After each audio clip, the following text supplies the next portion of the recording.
Hello and welcome back to the channel and another episode of Astral Ascension. We started the episode always with a black screen because that is where we always left off. So yeah, the last episode we got a text from Bela from engineering saying she is stuck. And initially it was just like she was just pretending to be stuck, and then she ended up getting stuck. But after that, we had on a date with her, and also we went to the park, but followed a guy in a suit of armor. Well, I think it's a crafted suit of armor, and we ended up in a LARPing event where we eventually have to fight for our girlfriend's own hand. But obviously we won that. And right after, we also played some card games with her when she was redecorating, and we saw a card game, and it's a card game for couples. And one of the most memorable part is we blindfold her and pose her and put her in the doggy pose. And yeah, that's about it for the last recap. So this recap, I think it's the well, I'm not that certain how long this might take. This either would take like either 1 or 2 episodes, because the last run at this point in time, I think it took at least 2.5 hours. Yeah, I'm not gonna say 2.5 episodes. I'm gonna say 2 episodes and half an hour, because that's what it took to finish the last run. But yeah, we're good. We're just gonna proceed. I think I'm gonna squeeze it into 2 hours and then make the third run on a separate episode. Hopefully that's the case. But if not, I'm just gonna do it like how I did the first run, because the first run is technically blind until the end of the episode, but I can't say for certain. But anyway, let's continue and see how that will go. So we're gonna skip. Let's get into it. I found some disturbing evidence on Helen. Okay, I wonder why this part isn't skipped. Okay, we can skip this part. Oh, this part is where we fully believe Helen. I still remember Helen's hesitations about Zeke, and now he's fully accusing her of tampering with evidence. Was he planning this all along? I remain cautious, feeling the hair on my neck stand on end, but I'm determined to hear him out. She's manipulated some of your cases too. Zeke takes back to the tablet to highlight a specific area for me before handing it back. And this time, we are going to side with Helen, despite knowing what actually went on during the first run. She may have her faults, but I doubt she's the one who sacrificed me to the wolves. I firmly shake my head. It's difficult to take this at face value. Plus, she's the one who gave us the name of Marcus. Why would she do that if she was trying to sabotage me? You make a good point. Honestly, I may have tunnel visioned on this lead instead of considering the full picture. Yeah. I watched Zeke closely. He's playing it off as he still cares for Helen, but I find this act hard to believe. It's a big leap to go from skimming evidence to framing me. I get the feeling he's not telling me everything. I need to talk to Helen. I'll go with you. I shake my head. There's already tension between the two of you. If you came with me, she'll just be defensive. Let me talk to her first, feel her out, then I'll loop you in after. Zeke nods. I'll be on standby then. Call me if anything happens. I will. This part is the same.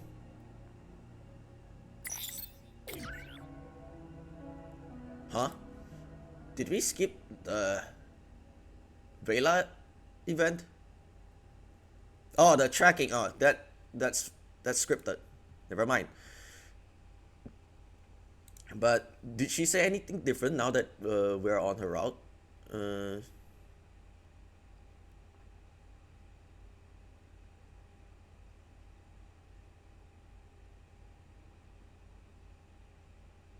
Yeah, I don't think she said anything different. Yeah, she didn't say anything different. I feel better knowing Vela has my back.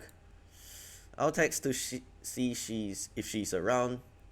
She responds that she's in engineering. Ah, when I reach engineering, Vela is ready for me.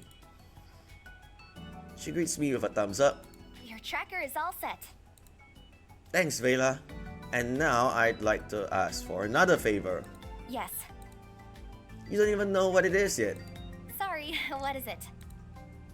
Will you come with me while I confront Helen? The answer is still yes. I grin. Thanks. That's a big relief. I think despite going with Vela, I think some of these lines are the same. We also hit a checkpoint as well.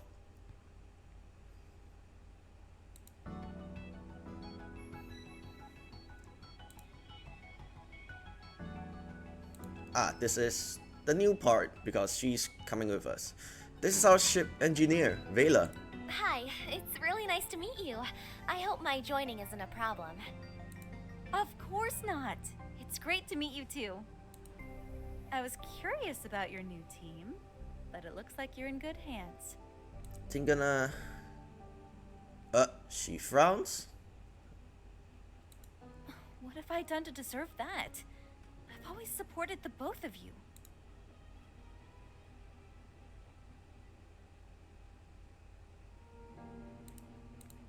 I know, but Zeke found some evidence that's pretty incriminating.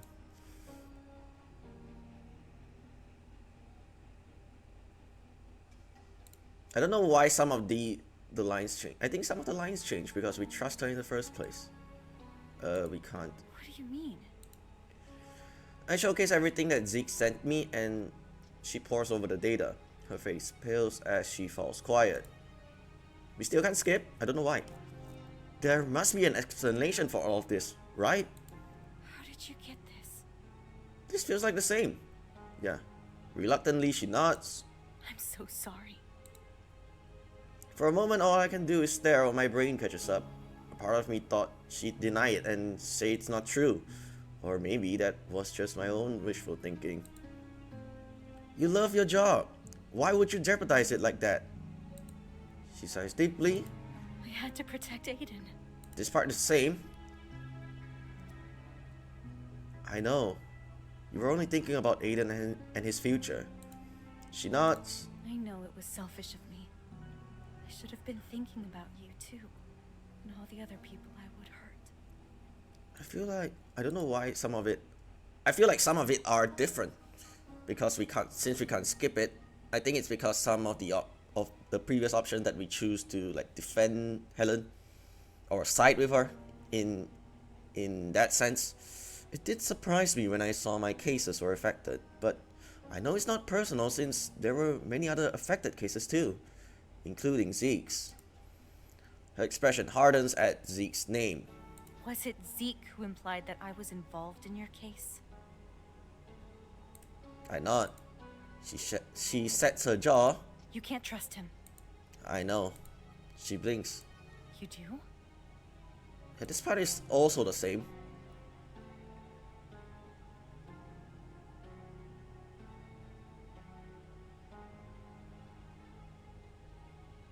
I forgot which part is the one I chose in this case. Like say if I turn this on. You two also talked about your cases all the time.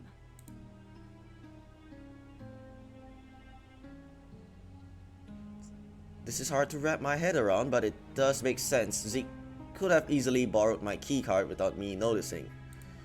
But it doesn't skip this part, so I'm pretty sure I Never chose the second option because the first option is more or less siding with him in a sense. I'm not entirely sure. Why not? Yeah, that's true. Even the ones we didn't share. Plus, he knew my schedule. It all adds up. Helen has her own tablet, which she finally pulls out of her bag to display in front of me. Look.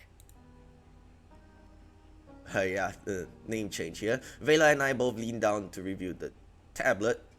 The data matches Helen's explanation. Anyone with half a brain cell can see that you're innocent. Did IUP not review any of the logs? They did the bare minimum amount of work to show that they conducted an investigation. Vela huffs. So much for justice. I'm not. Feeling just as jaded. Helen urges me to look closer. Hold on, let me check one thing.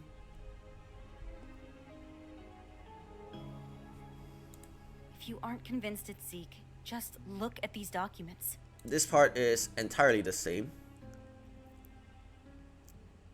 I want to go with a run to turn both of them in at the same time. So we not so much of a spoiler alert. Both of them are sus. I'm gonna tell her to turn herself in. We gave her a second chance in the first run, so we are going to turn herself in this second run. As much as it pains me to admit, she needs to atone for her crime. You need to turn yourself in, Helen. Her face falls, and it breaks my heart. I can't abandon my family. You aren't. The boys need me. I know, but is this the example you want to set for them? She's silent before sighing resolutely. No, of course not. I've always taught them to be honest and take responsibility for their mistakes. I should never have done this to begin with, and I especially should not have let it continue for so long. Now's your chance to make things right. She falls quiet again in contemplation. Finally, she nods. I will, but I need to talk to my family first. I want to at least say goodbye. Of course. Helen smiles weakly. Be careful, okay? I will. She nods before quickly leaving the cafe.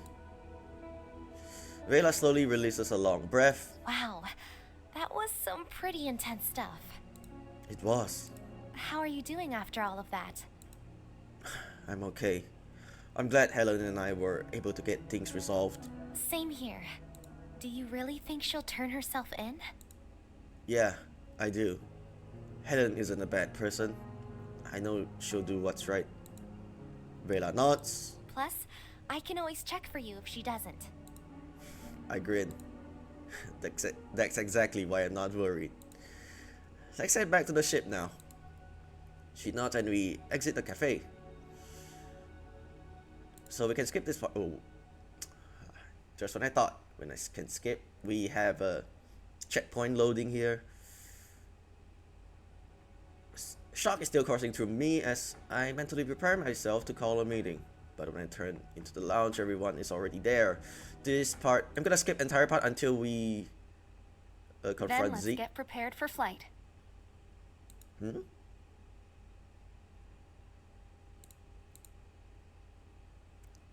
I take a moment to breathe and take it all in. It still feels so surreal. You know, he sounds apprehensive and I force a smile into my voice so I don't blow my cover. Okay, I don't know why I'm feeling cold right now. Maybe I'm starting to get sick. I just hope that I didn't overwork myself. Yeah, I had a headache last night and I just went back to bed right around, I don't know what time it was. I went to bed around 7 and I woke up around 3. Yeah, my sleeping schedule is pretty much messed up. I really need to fix that. But yeah, I don't know why I had a headache last night. I don't know what causes it. Maybe I really am just overworking. I need more rest, to be honest. I confronted Helen. Do you have time to meet? Yeah, of course. Where do you want to meet? I can skip this part. And...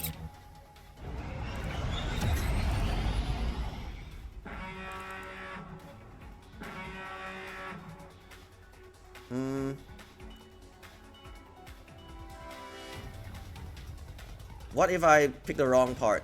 With all these particles flying around us, I can concentrate on which direction to take. Can I scum save here? I want to scum save here. If not, if we mess this up, we have to restart from the part with Helen. The ship crunches as it grinds against a large piece of asteroid, and the sound of scraping metal echoes through the bridge. I feel like I've seen this before for some reason. No? Although we come through the other side, I know the ship can't take another hit. I check the sensors looking for Zeke's ship as soon as I see. I think they don't want us to skip this because there will be another quick time event. As soon as I see it, I take a quick left and come face to face with the largest asteroid I've ever seen. Overcorrect? What's overcorrect? I swerve too hard and lose control of the ship. We all bounce against the force of the asteroid. With the shields down, the collision has taken a large chunk of the ship with it. Suddenly, I'm out of my seat and slam against something hard. My vision blurs as my consciousness slips, and then my world turns black. Did we start off? Can we continue? Or did I mess everything up?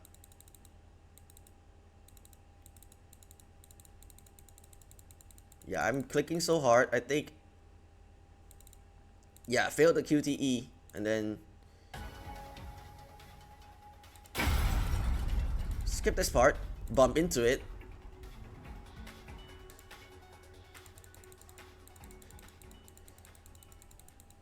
Yeah, I can't, there's nothing. I'm pretty sure that's the end. It's either everyone died with us. I'm just gonna pretend that's the case. And like, that's the bad end. And weave around it. We can skip this part.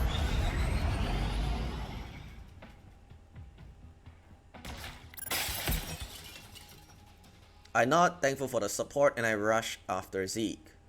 So, yeah, this might have a bad end. I wanna make a scum save here.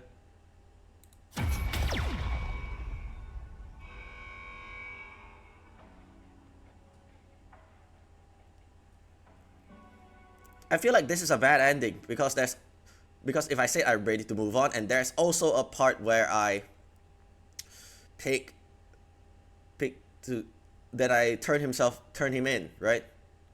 What if I pick this first? Anger courses through me like fire in my veins. He used me for his own selfish gains, and he never once tried to make it right. If Zeke really thought of me as his brother, he would have either come clean or done what he could to keep me out of his mess before he left IAP. Leaving and hoping for the best was the coward's way out, and everything he's done since was to appease his own guilt. It's not that simple, Zeke. You've gone behind my back to sabotage me at every turn. You've not only cost me my job and my future career, you've actively hindered progress on my own investigation. And to top it all off, you put my sister's life in danger, all while smiling and lying to my face. I take a breath, trying to calm some of my bubbling anger. There are no do-overs, but what you've done is not something that can be easily forgotten either. Silence fills the space between us until Zeke sighs regretfully. I truly wish that wasn't the case, because now you've forced my hand. Zeke's reaction is immediate, and he reaches for the gun in his holster. Stun him? Luckily I'm faster. I reach my weapon first and stun him. Zeke's muscles seize and his weapon clatters onto the floor, which I kick safely out of reach.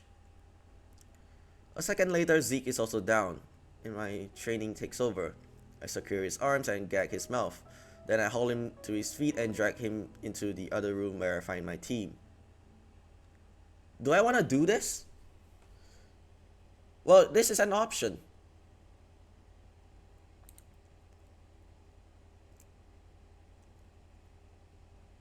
Well, I thought it would be a bad end regardless, but we can also arrest him by force. We can also kill him. That's also another. We can also kill him, and then we can also go for a good ending. Do I want to go with this? But that means there's a lot of. That means there's a lot of outcomes to this. Do I want to proceed with this?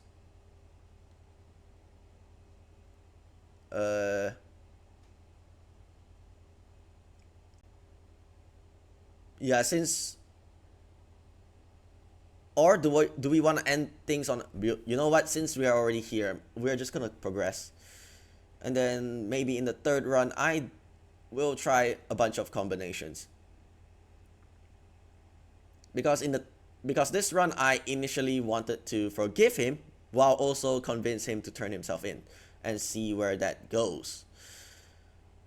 Which in that case, I'm also wanted to, which means in the next run, I probably will turn Helen in as well. But for now, I'm just gonna, yeah, let's proceed and see where it all leads. They're all still standing, looking unharmed, much to my relief. Bodies of fallen pirates scatter the floor.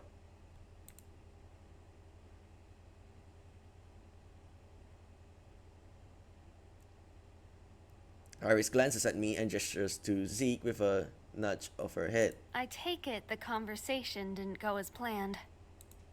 Nope, so he's coming back with us.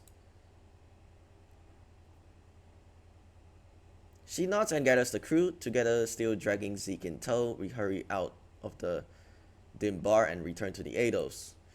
Everyone flies on board and we head up to the bridge. Luna and Vela secure Zeke in a holding cell before joining us. So apparently there is a holding cell on this transport ship.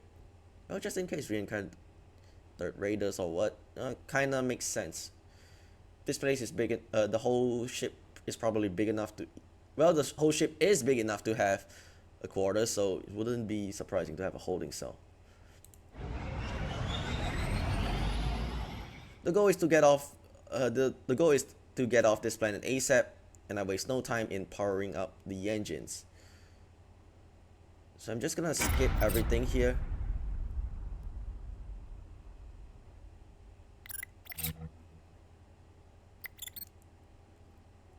Iris glances at Kai. Is anyone following us? Kai checks the radar.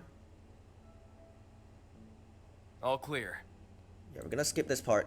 Where does this leave you now? Is your situation resolved? Yep.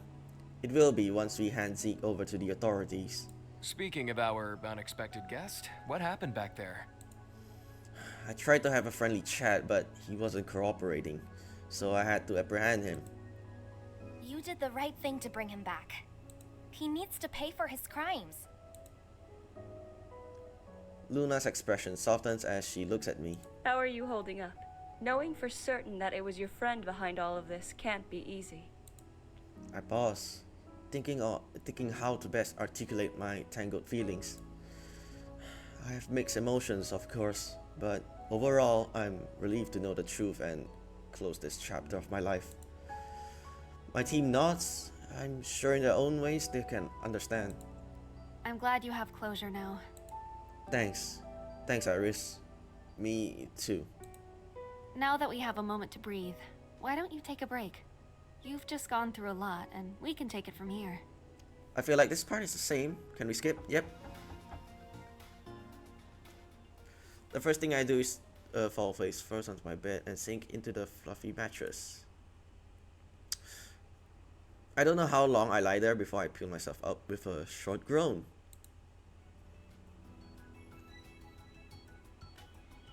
I can see the neutral masks appear on everyone's face. Yeah, this entire part actually took shorter than I expected. So we can continue. Luna and Kai both have very good poker faces. Whatever you decide to do, of course we would support you. Yeah, man, no hard feelings, whatever you choose. Of course, Iris has her why did I say Iris? Iris has her stony look mastered, but Vela can't stop herself from breaking out into worry. She's about to speak, but I continue. Hold on, is this the part where we...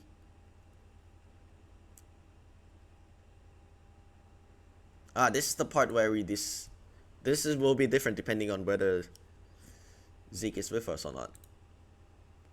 However... She pauses and I grin. Who knows when that will actually happen?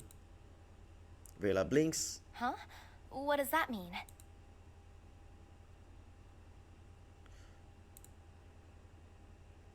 Wait, what? What did we even say? Theoretically, if all goes to plan, my name and record should be clear at IAP. Oh, no wonder. Sometimes they skip your own dialogue. Yeah, I've been noticing quite a while. Yeah, ever since we skipped the celery nickname, they skip your own main character's dialogue. Yeah, this part is actually the same, but now this entire part is different because we are turning Zeke in. They're going to have to comb through my entire case all over again. And then there's the trial and just a whole lot of bureaucracy. Basically, it's going to take a long time. So, what you're saying is you're not leaving? Nope. At least not for a good while. So, you guys are stuck with me, for better or worse.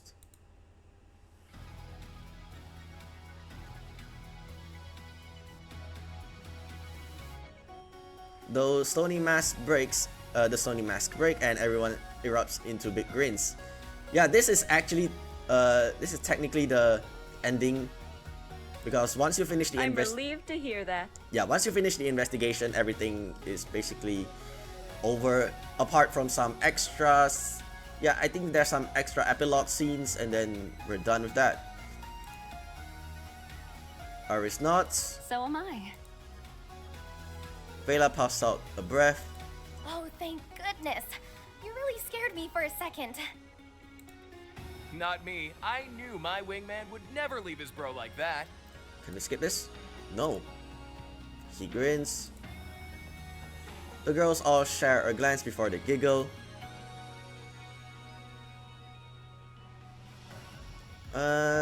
This part is the same.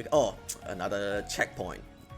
I'm gonna treat this loading as a checkpoint, but despite there's no autosave, or is there one? It doesn't say that there's one. For one, it's been noticeably quieter.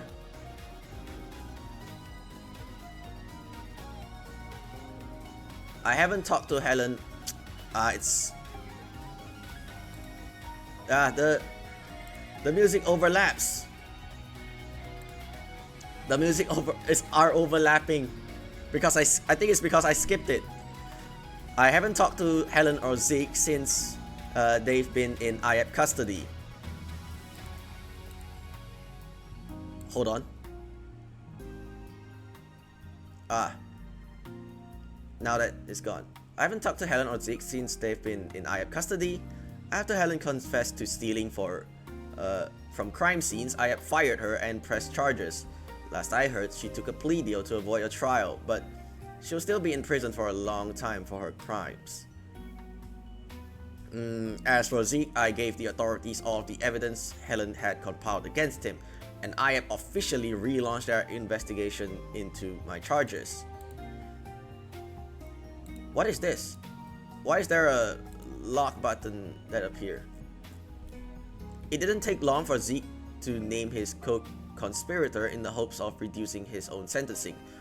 Both of them have have been charged for their crimes, and unless they agree to a deal, their trials are set for a few months from now. One thing is for certain, Zeke will be serving jail time, and it will be a while before anyone hears from him again. The crew and I have been pretty busy too. This part is the same. Oh wait, what? We can't skip. I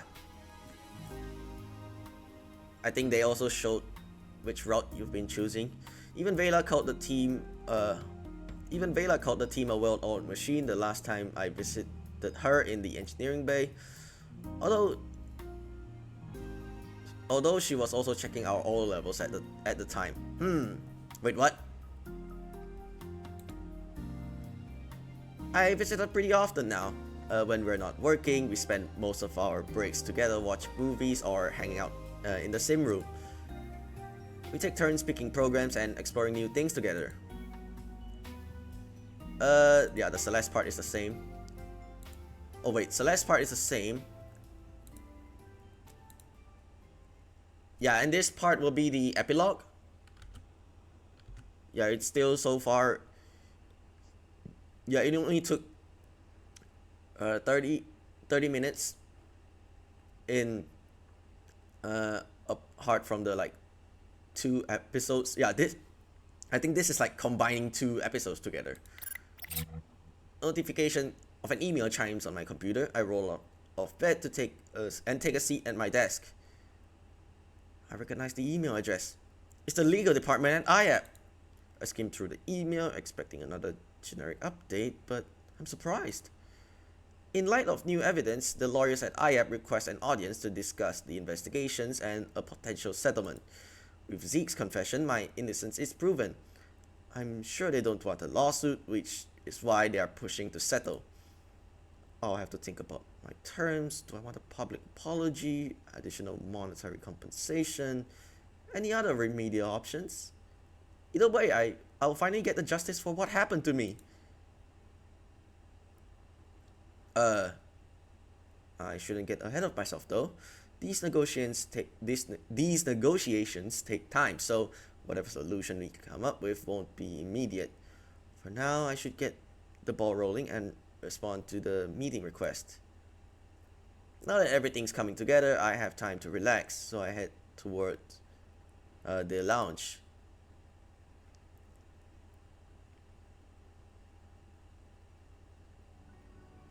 As I'm passing through the hall, I run into Iris. Hey Iris. Hi. Everything good? This part is the same, I've got right? a mission lined up. Everything should be finalized in the next few hours. I feel like, yeah, I think we still didn't know about the box Iris was holding back when we finished our date, I think, with either Luna or Vela, whichever route you choose. And then yeah, she was with Kai for a moment and Iris was holding a box. We don't know what that was. And Beep Boop has never appeared after the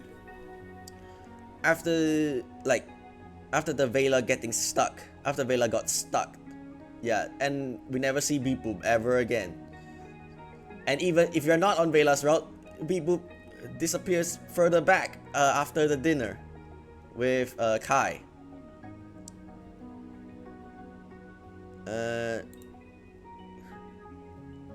Got it. We'll be flight ready by the time it's done. And we still can't skip. She smiles. Glad to hear it. I better get back to it then. Sounds good. After a quick goodbye, she heads out. Just then my phone vibrates with a notification alert. It's a text message from Kai. Yo, you free? I got food in the kitchen. Yeah, everything is... all these are different. Kai's cooking. He doesn't have to ask me twice. On my way. I shoot a quick text back before I change my trajectory and head into the kitchen. When I arrive, the first thing I notice are all the pots and pans tossed haphazardly on the counter. Between the cookery are plates filled with different delicacies. In the middle of the chaos is Kai. When he spots me, he grins broadly. There you are. You're just in time to try my latest creation. He presents me with a dish that is very underwhelming. The ingredients are all mushed together into something unrecognizable. Normally his food is as beautiful as it is delicious. This plate though looks completely unappetizing, which is not at all what I would expect from Kai. It may not be much to look at, but I'm confident in the taste.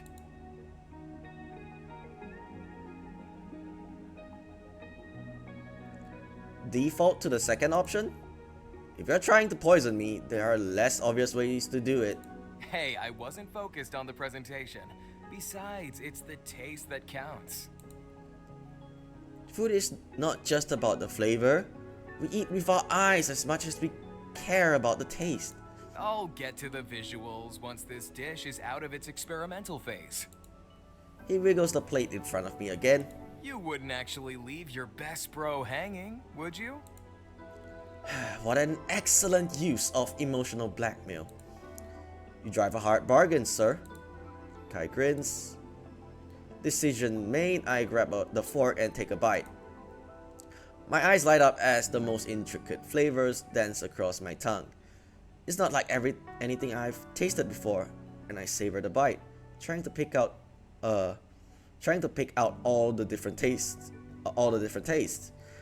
Even the texture surprises me. What I thought would be soft and mushy actually holds a decent bite. This dish is truly unique. Wow, this is incredible. Kai grins. Thank you. That was the exact response I was hoping to get. I can't stop myself from taking another bite. I mean it, that it takes real talent to come up with something fresh and interesting like this. I appreciate that, man. Is this the scene where if he go for Evelina, we'll have a different conversation entirely, right? You got anything else you want me to try? He chuckles. Oh, don't worry. There will be plenty more new dishes coming down the line. I've been experimenting a lot more lately, in the hopes of nailing down my Kai signature style. Oh yeah? What's got you so inspired? I just think it's the natural next step for me. Now that I'm familiar with all the classic cooking techniques, every chef has their own style. And it's time that I found mine too. Well, go ahead and sign me up as a guaranteed taste tester. I bet the rest of the crew would be happy to join in as well. He laughs. Will do. For now though, I need to pause, as unfortunately, I've run out of my secret ingredient. Which reminds me, we need to stock up on Crimson Ox. My eyes narrow. Surely that's unrelated to this meal? Yeah, let's go with that. Okay, now I'm concerned. Despite that unsettling tidbit of information, I still clean my plate. Crimson Ox or not, that dish was delicious. As we clean up the kitchen, Kai chats through a few more food ideas using some equally strange ingredients. If it were anyone else, I'd be concerned, but since it's Kai, I'm looking forward to trying everything. Then we skip to the nap part.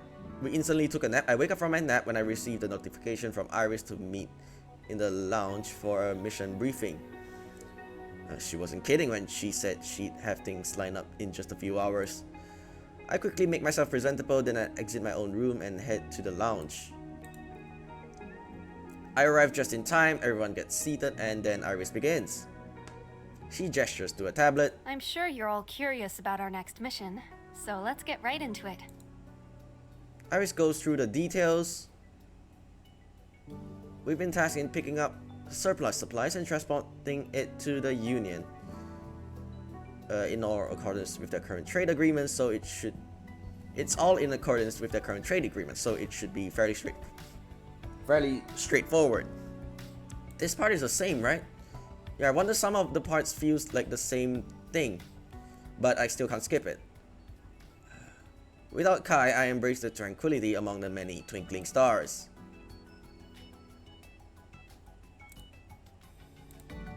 I can't skip. Oh, the moment is short-lived though, when the door opens and Vela walks in. Hey Vela. I don't know why we don't have much because there's one scene with Vela, but I didn't see it. But maybe it's because earlier on we didn't get the true ending. We're being quite an asshole in the earlier parts, and that kind of booed us off the true route ending. I don't know. Hey! Everything going okay in engineering? She nods, flopping into Kai's empty chair. Yep, all good. Beep Boop is doing its thing right now, so I thought I'd come keep you company for a bit. Well, okay. At least there's a mention here, despite not showing up. So at least we know Beep Boop is still alive. But yeah, but if you want to be technical, whether Beep Boop actually showed up, yeah, he didn't show up ever since she got stuck. I won't say no to that. I grin and she suddenly giggles. Oh, that reminds me. Check out this picture. She pulls out her phone and flashes the screen in my face. It's you! I squint at the screen and see a close-up of a Pango with a wide-eyed dopey grin. Second option. If that Pango is cute and adorable, then that Pango is me. Then I must also be cute and adorable. What an interesting way to reach that conclusion. Am I wrong? I think we are. Vela giggles. I wouldn't say that. Oh, wait, what? Anyway, where did you find this picture? Oh, Celeste sent it to me. She thought the expression was funny and had an uncanny resemblance to a certain someone, and I agreed. Say what now? Okay. Very funny. But wait, you two text each other? Obviously, your sister's great. Why wouldn't we talk? I can't argue with that logic. How long has that been going on? How long has this been going on? She taps her finger to her chin. Since the beach. I nearly choke. What? That long? Yep. How did neither one of them mention this until now? Even though I'm surprised, I'm not upset. I'm actually relieved that Celeste has someone else to talk to. I smile. Well, I'm glad. You getting along with my sister can only be a good thing. Vela smiles too. Thinking about it, you'd also get along well with my brother. Oh, really? She nods. You two should meet. Then you can also have a texting buddy. Yeah, come to think of it, there will be also an epilogue where I think, for example, in Luna's route, we went to find Luna's former teammates and probably siblings. I'm not even sure if they are siblings or not, because they are genetically modified humans, superhumans, I should add. Yeah, it could be siblings, but maybe not. But maybe the genetic modifications turn their hair white and their eyes blue. But yeah, it was this. After this scene, we're gonna meet with someone, right? Yeah. I think this is the point where if Luna would take us to find her former teammates, will we meet her brother in this one? That could be fun. She pauses, thoughtful. Can you pull up the system we're heading to again? I nod and press some buttons, which opens up a map. Vela leans over and studies it. You know, where we're going in the Union isn't that far from Corvus. In fact, there's a shuttle that travels directly there. Her smile broadens. That means you could actually meet my brother in person. Of course, you'd also meet my parents too, but then you can be introduced to everyone. Her eyes widen and she quickly backtracks. I mean, only if that's something you're okay with. You can totally say no if it's too soon. Is it too soon? I don't really know. I haven't done this before. I chuckle, watching as Vela gets more and more nervous. You've already met my family, so meeting yours would be nice. I don't know why this is like a slight burn to it, because the only family whom I have is literally Celeste. So, that's So yes? Yes! Immediately, Vela breaks into a happy smile. Yay! This is so exciting! I've already told my parents and brother all about you, and I can't wait for you to meet them! Let's just hope they are chill, unlike some of those, like, I hope the scenario would be they will be chill about it, unlike some scenarios where they might be like, what? Those kinds where they poke around your business. How do I say?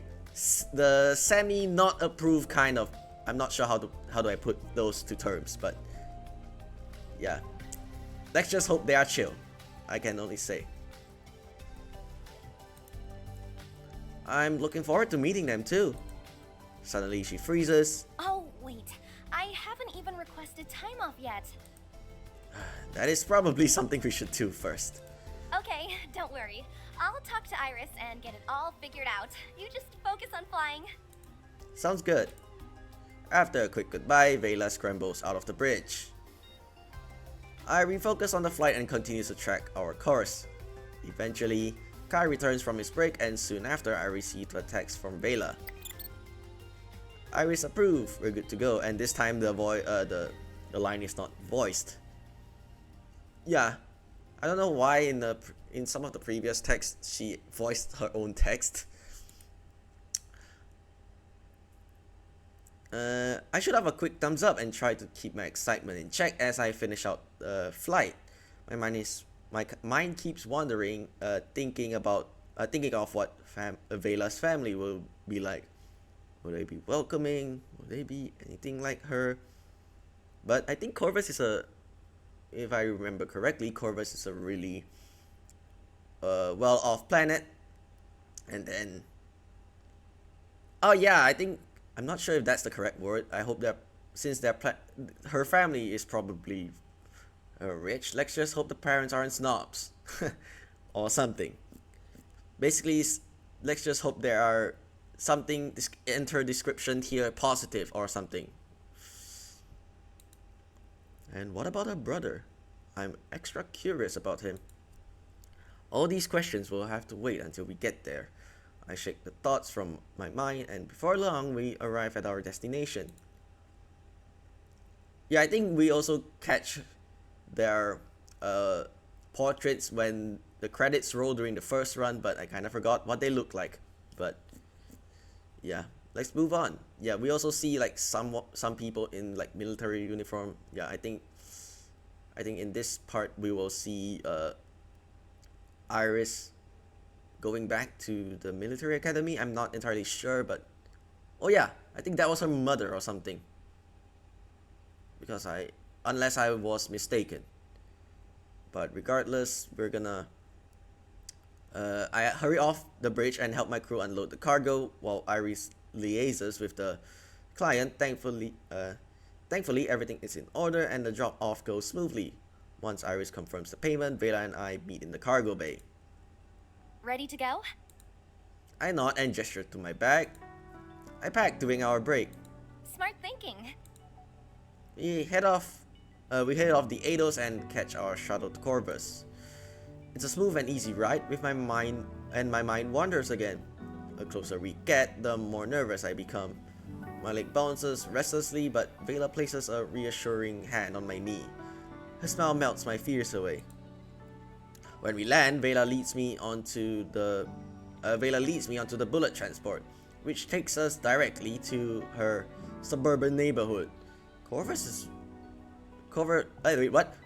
really is as technologically advanced as Vela claims. And the neighborhood just looks like what we see outside of Helen's place. Just kidding. Finally, we pause in front of a modest house. It's modern and well kept, as is the Corvus. Wait, what? As is the Corvus style. As is the Corvus style. Oh, okay. With a neat and colorful. I can't speak. With a neat and colorful garden planted by the front door. Oh, I thought her house would look more extravagant, but I think technologically advanced isn't the same as wealthy, right? So the citizens kind of also lived a modest life, right? Vela takes my hand before stepping through the gate of the white picket fence. She knocks on the door, which swings open. We're greeted by a woman with kind eyes that crinkle when she smiles, and the same fiery hair I know all too well. She must be Vela's mom, Vela, darling. Stella Kate. Hi, Mom! She immediately pulls her daughter into a big hug. A tall man with short dark hair hovers just behind. He must be Vela's dad, Welcome home, honey. Laurie and Kate. Thanks, Dad. It feels nice to. Wait, what? Come on. Missing text. Thanks, Dad. It feels nice to be back home. And finally, pushing his way towards the front door is who I assume is Vela's brother. He has the same bright orange hair, but unlike Vela, his lips are twisted in an unimpressed frown. His gaze latches firmly onto me. So he is real.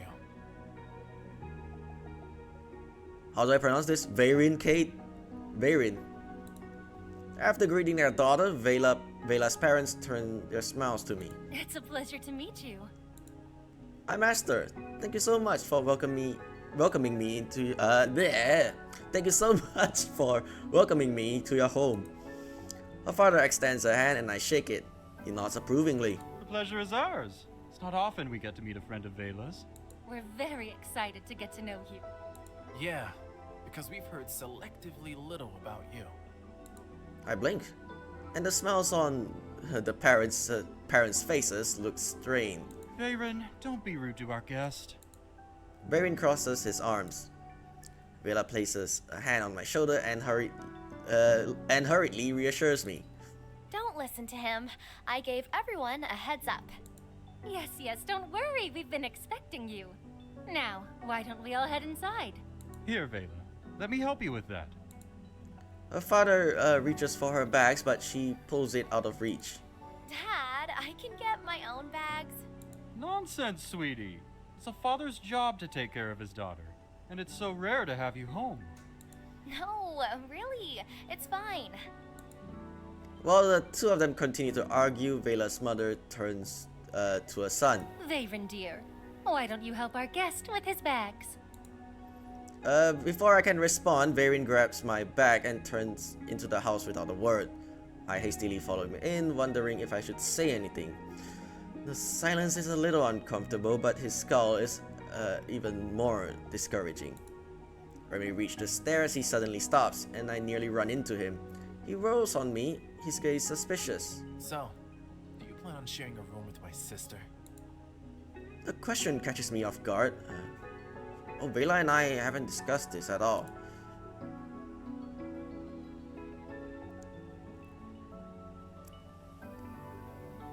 Second one? Well, it depends on what Vela wants. And if Vela wants separate rooms? Then that's what we'll do, of course. He smiles innocently. He studies me some more, crossing his arms.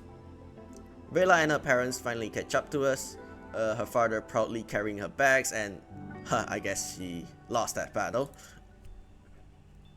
Vela's mother smiles. The guest room has been made up for you, so feel free to get settled. I'll show you where it is. Vela starts up the stairs. I show them my bag and follow closely behind. The room is neat and clean and smells of Smells of freshly pressed sheets. There's a tasteful flower arrangement by the window, and even some extra toiletries on the nightstand just in case. Her family takes care to make sure that guests feel comfortable and welcome. This looks really nice. And there's a stuffed bear right here for some reason.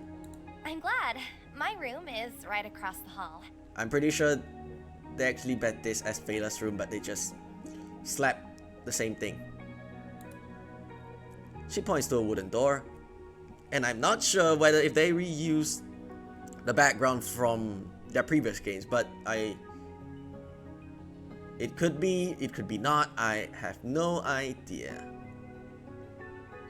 Yeah, it could also be like Kaori's room, but I don't think it is because, yeah, it's probably me just having a Mandela effect.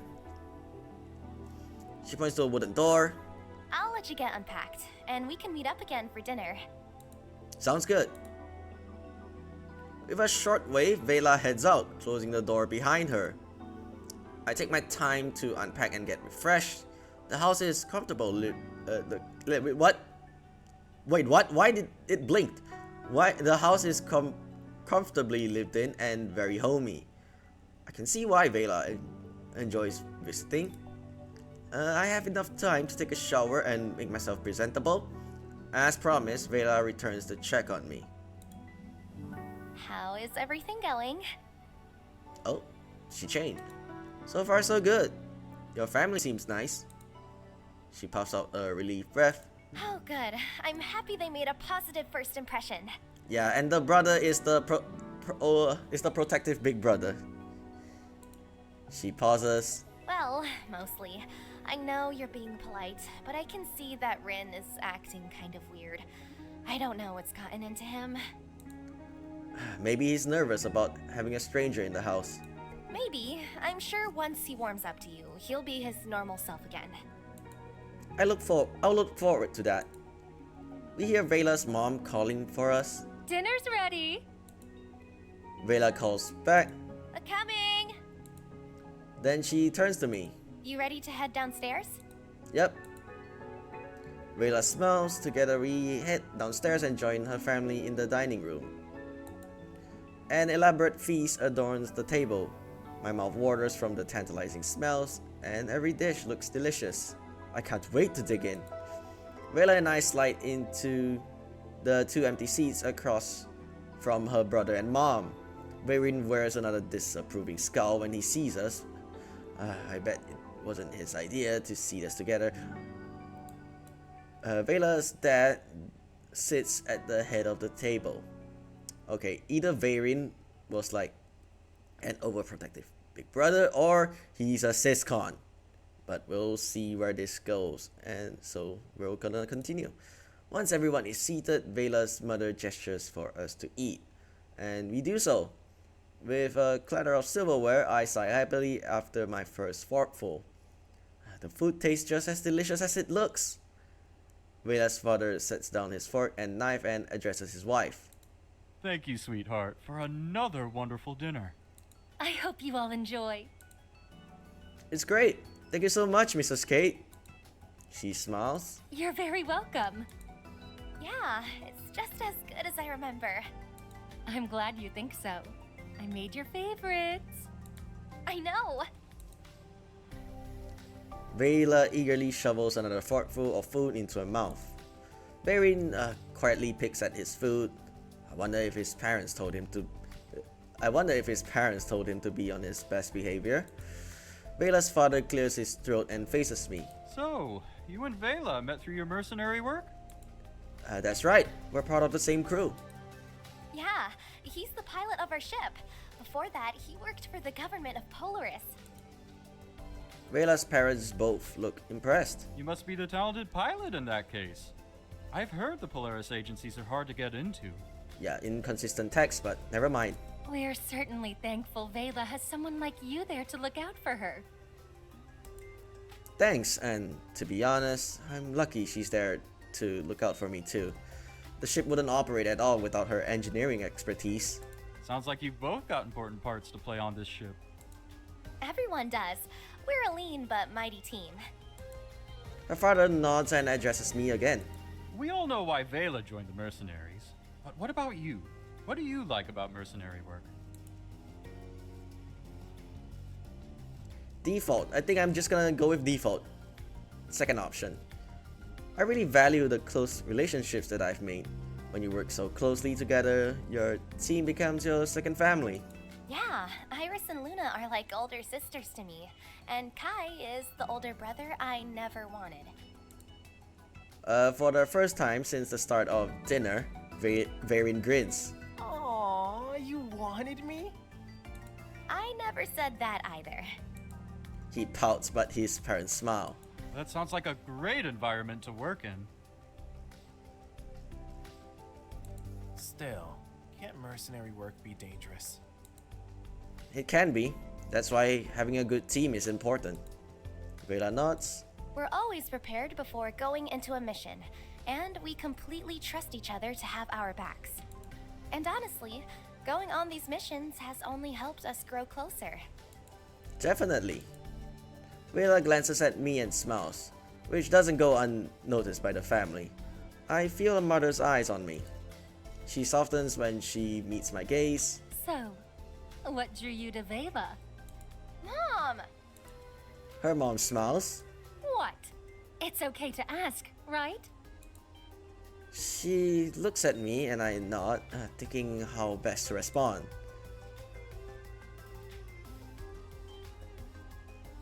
No wrong answer here, but I want to default to the second option. I love how much fun we have together. She's always up for an adventure and is willing to give anything a try once. She pushes me out of my comfort zone and challenges me in all the best ways. When I look over at Vela, her cheeks are bright red.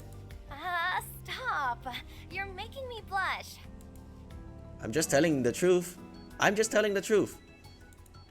Her mother giggles. I think I'm beginning to see why Vela is so taken with you. Mom! The mom is the one that embarrasses their offsprings. Her mother giggles again at Vela's shocked face. Did I say something wrong? Don't be embarrassing! That draws a laugh out of everyone, and I even see Varian crack a smile. The conversation continues to flow through the rest of dinner. I learned more about Vela's family, what her parents do, and more of her family history. She's actually a descendant from one of the original colonists of Corvus, and the Cates are proud to have remained ever since. Eventually, all of the food has been eaten and dinner winds down. With my belly comfortably full, the food coma sets in, and I can't stop my yawns from escaping. To my relief, I'm not the only one yawning. I see Vela trying to cover one up beside me. You both had a long day of travel. Varen and I will clean up here, so you two should go get some rest. Are you sure, Dad? I can help. I insist. Alright, thank you. Thank you again for dinner. It was my pleasure. Have a good night. Vela and I excuse ourselves and we head upstairs. She pauses in front of my door. I hope dinner wasn't too stressful tonight. No, it was fun. I enjoy getting to learn more about everyone. I'm glad. I think everyone had a good time, and I hope the rest of this trip is just as fun. Same here. Okay, well, I'm exhausted, so you must be too. I'll see you tomorrow morning. I nod. Good night.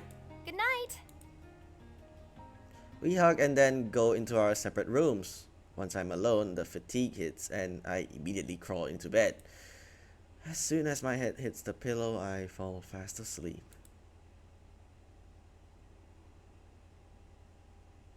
When I wake up, there is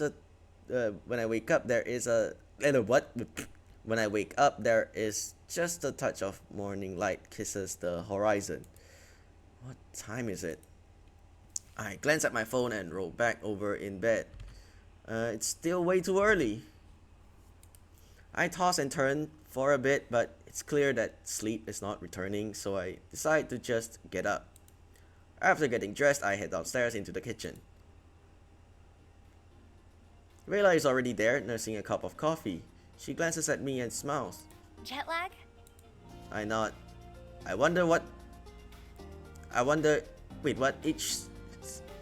guess each planet has their own star system. Well, free world planets have their own time system, I suppose. You too. She also nods and offers me some coffee, which I eagerly accept. Other than waking up super crazy early, did you sleep alright? I missed you. Yeah, second option.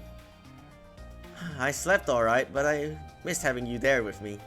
I know what you mean. I thought about texting you to come to my room. Veyrin wouldn't like that, I suppose. Oh, it's too bad you didn't. I would have joined you in a heartbeat. I guess that is too bad then. Yeah. Wanna do it? Wait, what? Okay. She looks at me almost... Wait, what? She looks at me almost hungrily. Then she suddenly blushes and looks away. This is all hypothetical anyway. There was no way we could have done that while staying here. Right. Oh, by the way, I was thinking we could maybe go into the city today. That would be fun. Oh, what's the must-see attraction here? That's easy. The zoo, of course. Oh yeah, now I remember back. I don't think we can see anymore, but yeah, I just remembered back when we had food with Kai. I think, yeah, Kai never got back in this run. Kai never got back with Evelina, so he decides to open a restaurant. That's what I'm gonna predict. But if we push him to be with Evelina, I think he will. I think the scene back there would be the. I forgot what, but basically the scene would show us watching drama, and then there will be an ad for the resort planet, and then we'll get to talking about Evelina, I suppose. But I guess since we're not, I think he just decides to cook for some reason. Yeah, I think he's just gonna open up a restaurant somewhere, I think in the epilogue, but we'll figure it out later. The zoo. I blink. Really? I know it's an unconventional answer, but I promise you're gonna love it. Inconsistent text. Never mind. Aw, that sounds really nice actually. Should we go then? Yeah, let's do it. Yay! Let's go! She stands up and then pauses. She sits back down, a little sheepish. I think it's too early, right? Oh wait, it's still early. They don't open for a few hours. Plus, we've still got breakfast with your family. I check the time, and if I start cooking now, it'll be just, it'll be ready just in time for everyone to join us. Aw, that's so sweet of you. But I can't let you do all that by yourself. Then, will you be my lovely sous chef?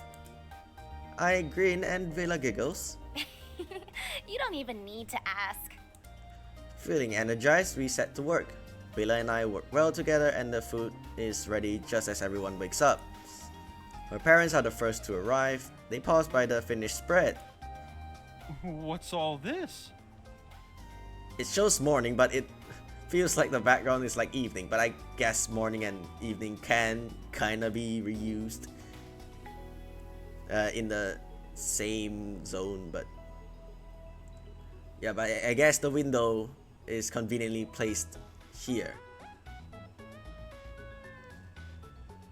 Wait, what? I think that if the sun rises from the east. Okay, I don't know. Maybe the house is conveniently placed like that, and then the sun rises, and then this is the morning sun. Yeah, you can also reuse it as a sunset depending on. I guess it works both ways. Moving on. It's breakfast for everyone, and it's all thanks to him. She grabs my arm, grinning. Her parents glance at me, impressed. Everything looks wonderful. You must be a talented cook. Vela's father nods. It looks and smells delicious. Thanks, but I couldn't have done it without the help of my sous chef, Vela. Vela blushes and smiles. I really didn't do that much. She's being modest. She was a big help. Aw, aren't these two just the cutest? Her dad chuckles. Indeed. They make quite the pair. Well, thank you. Both of you. Veyrin finally arrives. He stops in front of the breakfast spread and his eyes grow wide. Whoa! I knew I smelled something delicious in here. Our lovely guest made us breakfast today. Veyrin glances at me, looking reluctantly impressed. Not bad. Thanks. Come on, let's eat before everything gets cold. Should I say it as a in a more monotone way? Are we saying that in a more monotone way? I guess we are. Yeah. It's more like a cordial response. Everyone quickly gets seated and eagerly tastes the food. To my relief, everything is super tasty. Vela and I share a quick glance and she grins. We eat during pleasant conversations. When Vela mentions our zoo plans, her parents enthusiastically share their experiences. It seems everyone has a zoo story. Once we're done, her family offers to clean up so we can get going and ushers us out of the kitchen. Vela and I take the hint. We grab our things and we're soon on our way. We take the bullet train again and reach the zoo in record time. When we arrive, it's bustling with visitors. Vela wasn't kidding when she said it was popular. However, it is incredibly spacious, so even with all the visitors, it doesn't feel claustrophobic.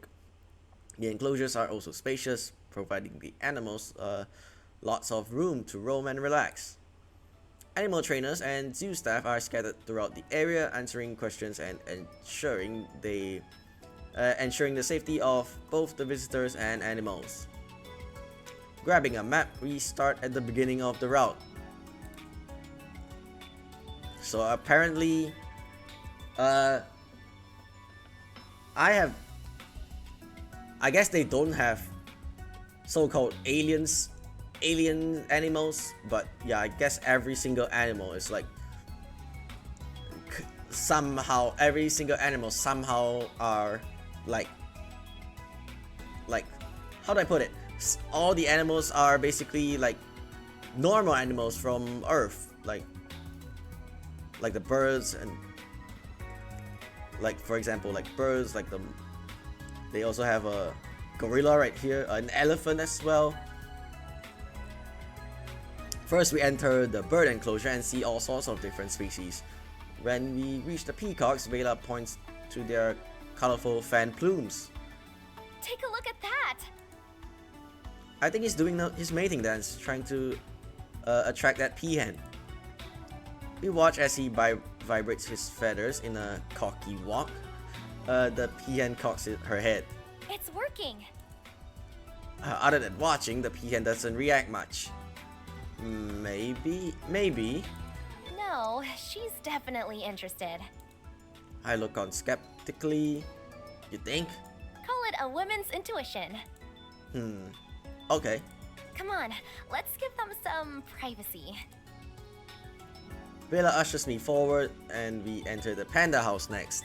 Two giant pandas sleep cuddled up, their limbs tangled together like a big fluffy yin-yang. I hear other visitors commenting on how cute the big bears look, and I have to agree, this is adorable. Vela though wrinkles her nose. Wow, I can't believe nobody is saying anything about this. About what? She gestures to the pandas. That! I continue to stare blankly. Look at how they're totally on top of each other, being all grabby.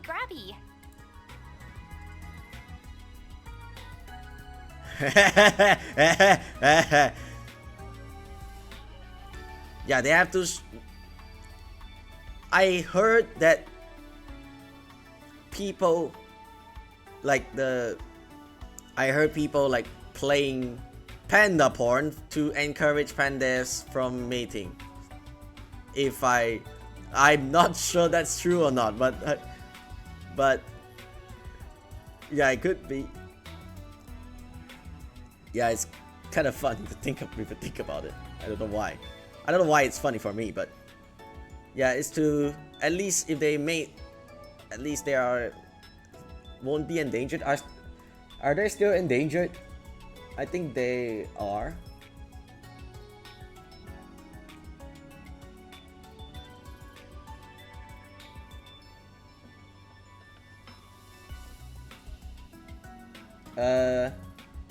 Vulnerable. Oh, they're no longer endangered. They're now vulnerable. So at least At least they won't go extinct anytime soon, right? Because of the increased population. Yeah, obviously we're gonna default to the second option.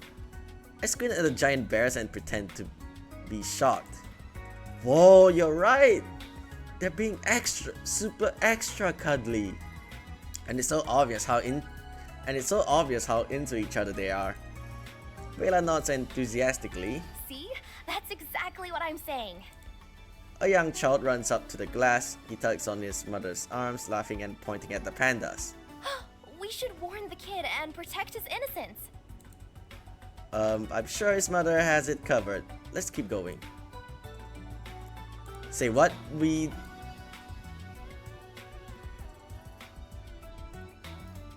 Oh, play along and pretend to see it.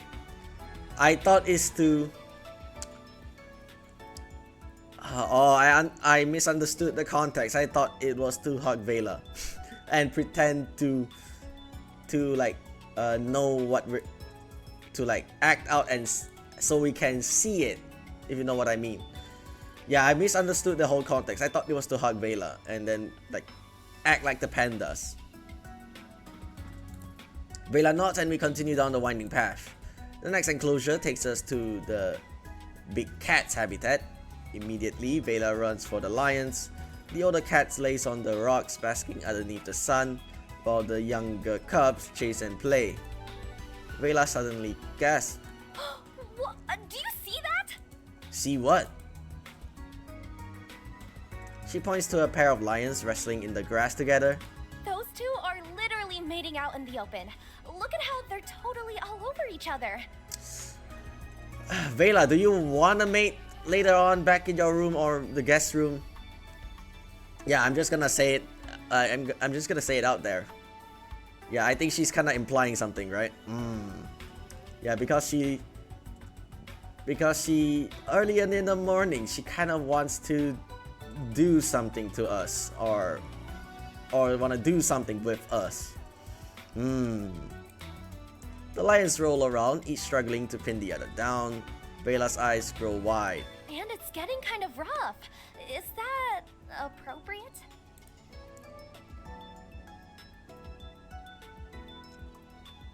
Second option. Vela is so convinced I don't want to burst her bubble. Wow, I feel like I'm in the middle of a wildlife I feel like I'm in the middle of a wildlife documentary. Right? I don't understand why everyone else is so calm. Oh no, now they're about to, don't look! Vela tries to cover my eyes, but I duck away and peek at the lions. The two resting lions have now tired themselves out and are sprawled on top of each other napping. Vela looks at them through her fingers, obviously convinced that they are sleeping with each other. You know what would be funny? The two lions have manes. Or the two lions don't have manes. So, but I think Vela is smarter than that, right? Literally in front of an audience, fully exposed, doing all that? I just can't believe it. Something is definitely going on here. Missing text, but yeah. Yeah, I think with Vela's context, I think one of the lions is male and the other is a lioness, a female, so Vela, stop saying Vela is the one being embarrassing right now at this point. Yeah, I think Vela is implying something. We just don't know yet. And she also doesn't know it just yet. Something is definitely going on in here. Vela, are you okay? She blinks. Of course. Why do you ask? You seem very distracted. She pauses, thinking. I suppose I am a bit restless, I guess, but I don't really know why. Oh, when did you start feeling this way? I guess after we landed. I thought maybe it had something to do with our travel here, but we travel all the time. She taps her finger to her chin. But usually, we spend a lot more time together when we travel. Aren't we still spending time together? Right now we are. But before this, it'd been a while since we had some alone time together. Just the two of us.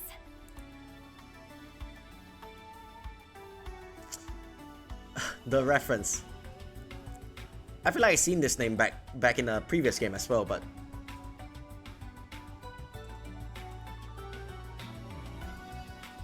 unless I'm mistaken. Yeah, they like to do references like this. Yeah.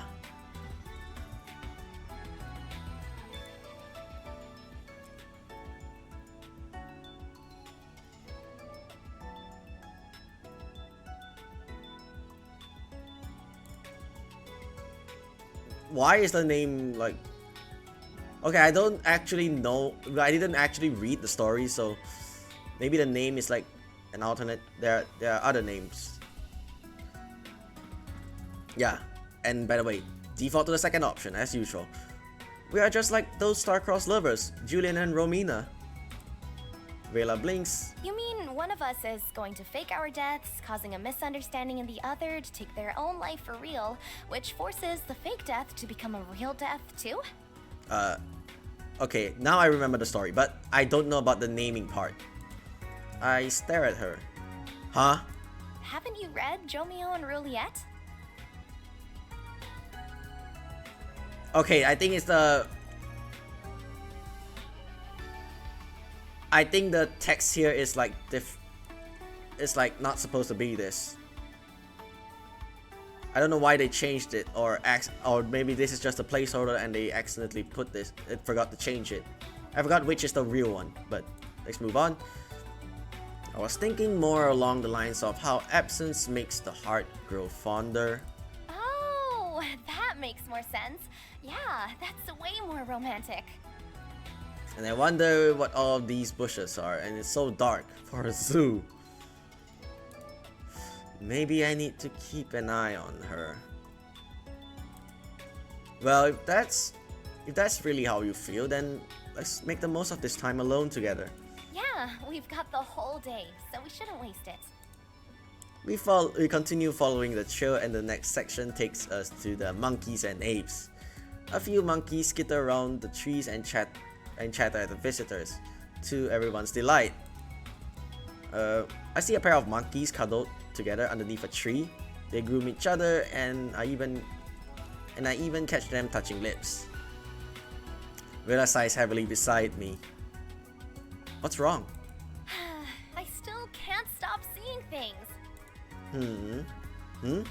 Those monkeys? She points to the cuddled pair. I swear, I see them kissing. That's because they are. Huh? For real? I nod. I see it too. You do? That's a real kiss? She throws her hands up. I'm so confused. I have no idea what to believe anymore. Default. I pull Vela into me, and she falls into my chest with a soft gasp. Our lips meeting unlocks her desire, and I taste the sweetness of her heat. She deepens the kiss, eagerly drinking me in, and I lose myself in her. We're doing this in public, you know. Eventually, we pull apart, and reality comes rolling back. Will there be a Karen appearing right now? Exhibit A, a kiss between couples. Vela is breathless and smiling. Thank you for clarifying. And maybe this will help you feel a little more connected. I sling my arm around her waist and pull her to my side. She giggles. It definitely helps. Oh yeah, come to think of it, will we meet the goose here? Yeah, I don't think we will see the goose on her route. Let's keep going then.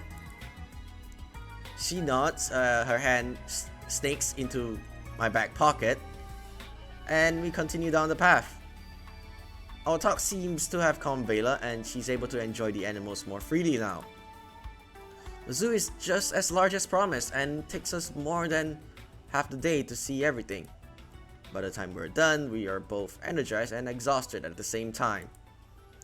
We head to the exit, hop on the bullet train, and head back to the house.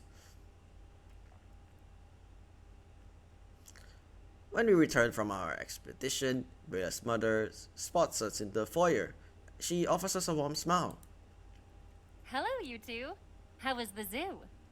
Why are you in your... Why are you in this outfit, though? I think this is a bug. Like, I think this was an accident. It was... Bella looks at me for help, but I just blink at her. She finally looks back at her mom. fine. That's good. Her mother turns to Vela. Vela, dear. While I have you here, can you help me with something? Sure. Her mother glances at me apologetically. Sorry, I have to steal her for a little bit. No problem. There's a TV in the living room if you want to watch something while I take care of this. I'll be back soon. I nod. Take your time. Vela and her mother head down the hall, and I decide that some lounging might not be so bad. And this part looks like Luna's home with a cobweb in here. There's a cobweb here. This is literally Luna's place. I head to the living room and spot Varian on the sofa, leaning over a big gaming laptop. He taps away, and as he does so, I hear the echoes of sci-fi sound effects.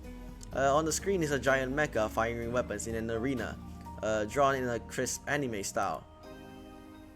Is Varian a gamer? That looks intriguing. I crane my neck, trying to get a better look, and the sound attracts Varian's attention. He glances back, eyeing me, and I nod towards his laptop. That game looks pretty cool. Are you spying on me now? His stern look breaks into a laugh. I'm just messing with you. He grins again and taps his keyboard. You like it, huh? This is actually a sci-fi romance visual novel with mecha action RPG elements. Why did I hear this before? Sci-fi romance visual novel with mechs. Ace Academy, huh? The first game. Or potentially a teaser for the second game. Nah, never mind. We're better off waiting for Half-Life 3. Just kidding, No. Whoa, that's quite the sales pitch.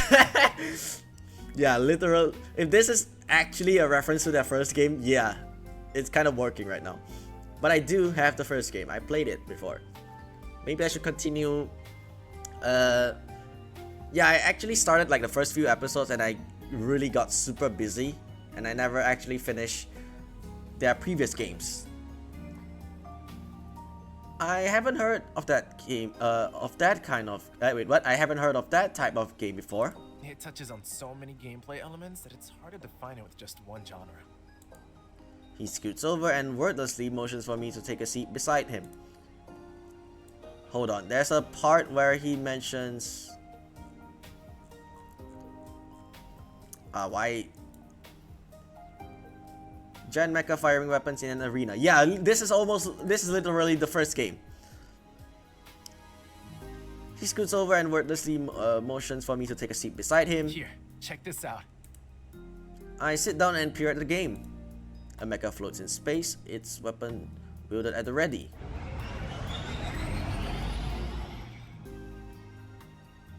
I feel like this is more of the... They turned a visual novel into a... They put like actual gameplay elements into it. Varian pushes a button and suddenly the entire screen lights up in an explosion of colors. The mecha powers up, glowing a I can't speak this word. Fluorescent green, and debris orbits around as if pulled together into its gravitational field. Whoa, cool trick. His green broadens. Neat, right?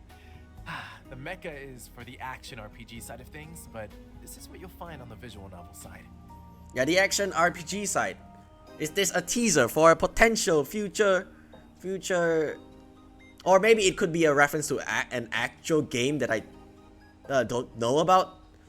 But yeah, I played the first game, so yeah, it's kind of hard for me to get that out of my mind. It kind of reminds me of that instead.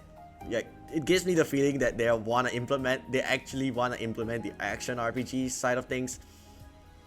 But I guess that might be I wouldn't say too hard. Can I say it's too hard? Yeah, it kind of need. I should put it like that would take a lot of work if they want to release that kind of game. He flicks through the game until a cute 2D anime waifu pops onto the screen. Then another shows up and another. The animation is smooth, especially when it comes to body movement and physics. Yeah, back in the first game, they don't have animations if I remember correctly. They each greet the player in turn. Hold on, they're fully voiced too? With the best voice cast ever. Dang, the level of quality here is incredible. So, what do you think so far? Second option. I like to learn more about the I like to learn more about the waifu options in this magnificent visual novel. Raylan nods knowingly. A fellow man of culture, I see. Then let me share with you MC's friends. If he actually name dropped the actual Ace Academy characters, then yeah, potential RPG or potential remake. If there is a potential remake, I'm really looking forward to it. But I don't think that's just hopium and copium on my end. He opens the gallery and scrolls through the images. This is the red-headed tsundere. You always need one of those. Okay, this is definitely the first game. I nod. Of course. Next is the diligent and studious pink-haired girl, who is hardworking and sweet. She looks very sweet indeed. And yeah, that is my first option back when I first played the game. Here is the quiet and soft-spoken blue-haired one. Her route is actually intertwined with your best friend, so it's a little trickier to get onto her romance path. A challenge. Very nice. And finally, we have the gorgeous foreigner, who of course is blonde. She comes off as a flirt, but is actually quite adorable underneath the bravado. I nod with appreciation. I only have one word after seeing this. Perfection. Very last. A man of culture indeed. Honestly, I'm surprised I haven't heard of this game before. It looks phenomenal. That's because it hasn't been released yet. Yeah, well, they actually, how do I put this? They literally said this as well. It hasn't been released. Well, the first game, it's only kinda. The first game is like basically like a typical visual novel only segment. There's no action RPG elements in it. But if they want to release this, yeah, I'm prepared to throw my money into it. I blink. Oh, did you get into the early access or something? Let me guess, he's a dev. He shakes his head. Actually, I work for a game studio called Pixel Fate, and this is our next project in development. Is that real, or is it just a funny reference to that? Yeah, Pixel Fate. Next project in development. I wonder if this is actually true or if that is just like a funny reference to that. But regardless, if it is real, it's basically a remake then. Yeah, but all the characters that was mentioned is literally all the characters that were mentioned are basically referencing the first game without the action RPG element into it. Yeah, I really hope that they actually if they are actually doing the action RPG and adding the animations and whatnot, yeah, I'm really gonna look forward to that. But even if they don't put the action RPG element, just like animating the characters from the first game would be really interesting. Yeah, I've been talking a lot about this first game. Maybe I should really go back to doing the first four games then. Yeah, I think this is the only. I hope that this will be the game where I finish all 3 routes and then just end it there. Now, but about some of the neutral option, I'm not sure what if I want to do that or not. But for this game, I think the final objective of this game is to just get all the CGs. Just get all the CG arts, and then I'm just gonna end my entire playthrough. Yeah, this is what my current plan is. But I think if I want to dive back into their previous games, maybe I should, because there are some on my channel that I haven't like finished. So I would probably go back to some of them, mainly the fourth one, or the fourth, the second, maybe the fourth one, because that is the one I played the most out of. So yeah, but I like the first game because they have like literally 4 options of girls to choose from. Yeah, they literally put all 4 of them. Yeah, 3 of them. There are 3 of them, and plus the. Yeah, this game only has 3, but technically I think that's a hidden 4th one with Nova Zenith or Nova Sky. But yeah, the first game literally has 4 options. At first I thought there was only 3 because yeah, like Veyrin mentioned, the 4th girl was will end up with your best friend no matter what. So it's actually not hard to go to her route, because all you need to do is just to hang out with her until she kind of likes you. Yeah, that's the gist of the first game. But yeah, if they are remaking this, I hope they can make that a challenge or something. But yeah, this is all just speculations talking. Yeah, and all the hopium and copium talking. Yeah, I wouldn't keep my hopes up, but yeah, it will be really surprising if they actually released a remake of the game plus the action RPG elements. And yeah, I think that's an entire new gameplay that you might have to consider, because you have to maybe upgrade your parts or whatever. But yeah, regardless, it's pretty cool that they mentioned the first game in here. Anyway, I think I've rambled long enough. Let's just continue. Oh, you're a game dev? That's a very cool line of work. He grins. I sometimes feel like I'm lying when I call it work, but I guess that's how it feels when your job is your passion. I think about the thrill I get every time I hear the rumble of an engine. I know exactly what you mean. Then you're one of the lucky ones too. So what's the game called? Ace Academy 2. It's a sequel to one of our earlier visual novels. They have to put 2 in it as well? I wonder if this is real or not. At this point, I feel like, yeah, they just...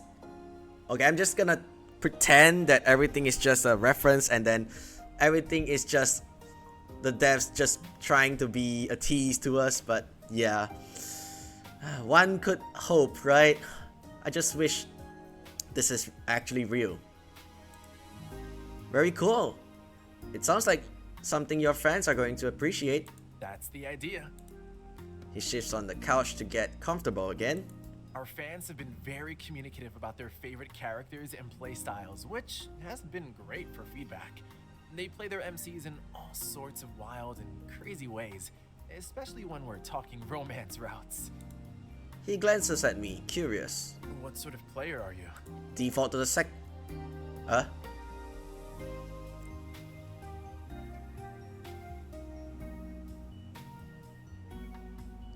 Yeah, this is kind of true.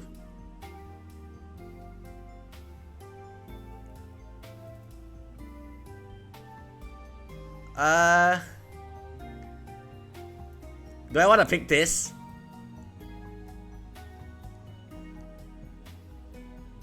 It's either this or this. Yeah, this feels like a stupid way of saying it. Yeah, this one. That's an easy one. You have to pursue all the romance options at the same time. Why's that? Think about all the drama, jealousy scenes, cat fights. Vela grins, but it holds a sinister edge. And the early endings when they find out what the MC is doing. Might be onto something there. So, did my input help? Yeah, basically, this is also a hint if you 3-time all the girls in this game. But do I want to do that? Maybe not. Do I want to do a 4th run to try things out? Maybe, maybe not. But yeah, the entire goal of my playthrough is to get all of the CGs. So yeah, and basically the main 2 objectives of my playthrough: 1, go through all 3 of the main girls' routes, and 2, get all the CGs if I've missed any of them. So yeah. So, did my input help? Were you doing some kind of focus test? I just wanted to get to know you better, especially in how you view relationships. I mean, you are dating my sister after all. Did I chose the wrong option then? Uh-oh, so that was a test? He laughs. Not really. We were only talking about video games. But A flicker of guilt crosses his face. that was a bit of a sneaky move from me though, so I apologize for that. When he looks at me again, his face is sincere. I know I've been a little difficult, but you have to realize that Vela is my baby sis. I'm always going to be protective of her no matter who she's with. I nod. I get it completely. I also have a younger sister, and I'd be just as protective. Veyrin blinks in surprise. You have a younger sister?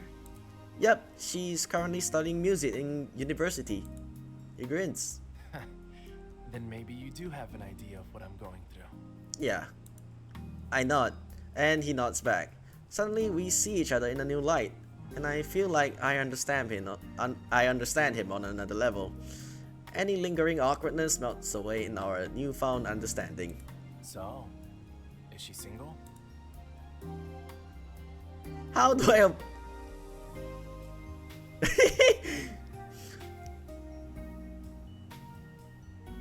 Second option.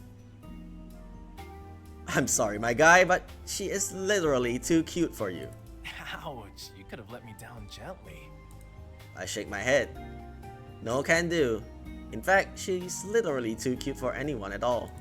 He chuckles. Oh boy, I think we need a licensed professional to sort through that.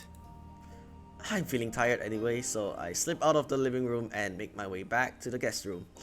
Once I'm through the door, I set my alarm for dinner and then lie down on the bed for a quick nap.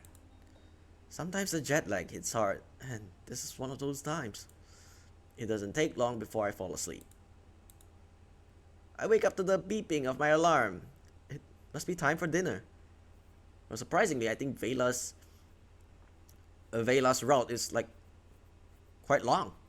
I mean, the one with Luna is not exactly that long, but this is quite long.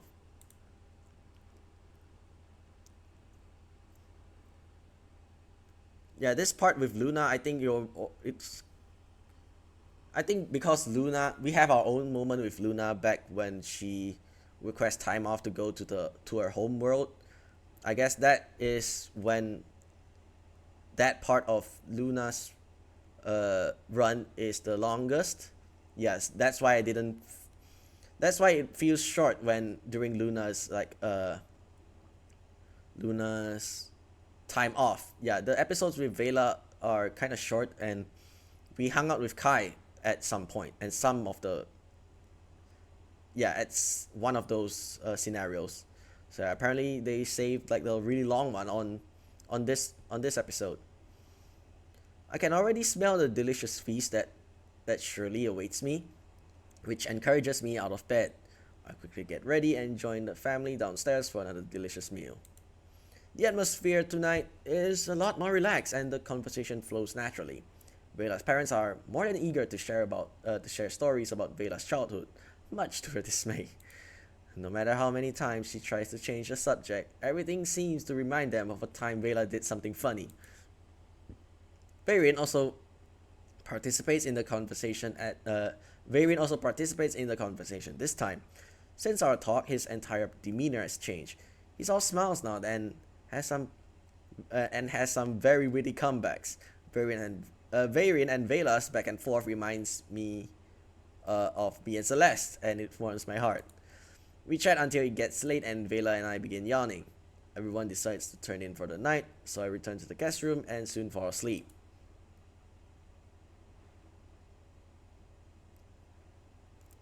Knock knock.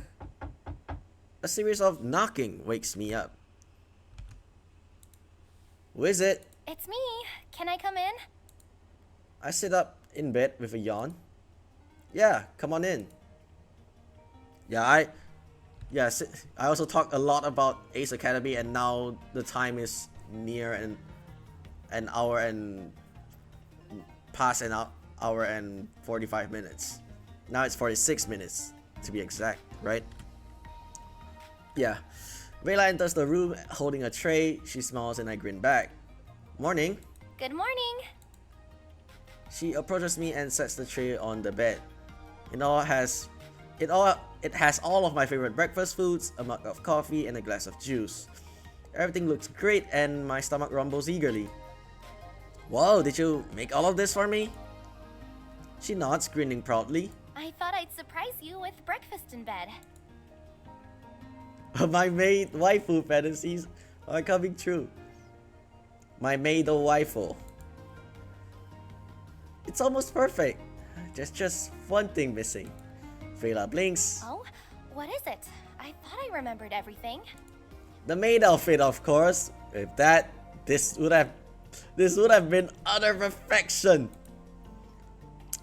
It takes a second for my words to register, and then she gives me an unimpressed look. Yeah, I always like when the characters do this kind of look. Yeah, when Iris do it is really funny as well. Yeah, I can't wait for Iris's run later on. Well, since I don't have the outfit to make this utter perfection, I think I'll keep this food for myself. Oh no, my breakfast! Just kidding. I meant, this is already perfect. Vela smiles. Good. Then, here you go. Master. Oh my god. Yeah. Even if she said it sarcastically, she still awakened something within me.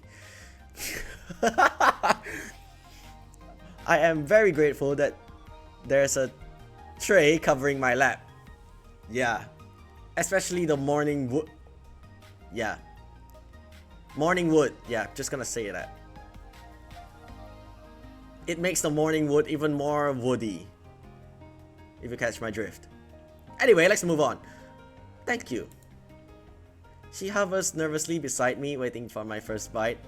With a smile, I pick up the fork and oblige. I taste my food and sigh happily. It was made with love and I can feel it. It's amazing. Really? You're not just saying that, are you? I shake my head and take another eager bite. Is that proof enough? She clasps her hands together, beaming. That makes me so happy. Different text. While I continue eating, Vela takes a seat on the bed and softly bumps up against me. Hey, I just wanted to say that I'm really glad you came. This whole trip has been so nice. A sudden beeping from Vela's pocket interrupts us. She quickly checks her phone and silences the notification. Our flight is soon. We should get ready to head out. Oh, we're going back now. Sure, sounds good. Yeah, now that she's back in her casual outfit as well. Yeah, I don't know why after the trip with the zoo she's wearing her engineer outfit, but whatever. I finish up the delicious meal and then we begin packing. Since Vela is already here, she insists on sticking around to give me a hand. Before I can protest, she's already gotten my luggage open and starts folding my clothes. I work on gathering the rest of my items from around the room. How are you feeling about leaving Corvus? I'd be lying if I said I wasn't a little sad to leave my family again.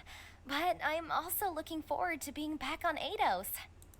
She pauses and a flicker of guilt crosses her face. Is it bad that I think that? I shake my head. I get it.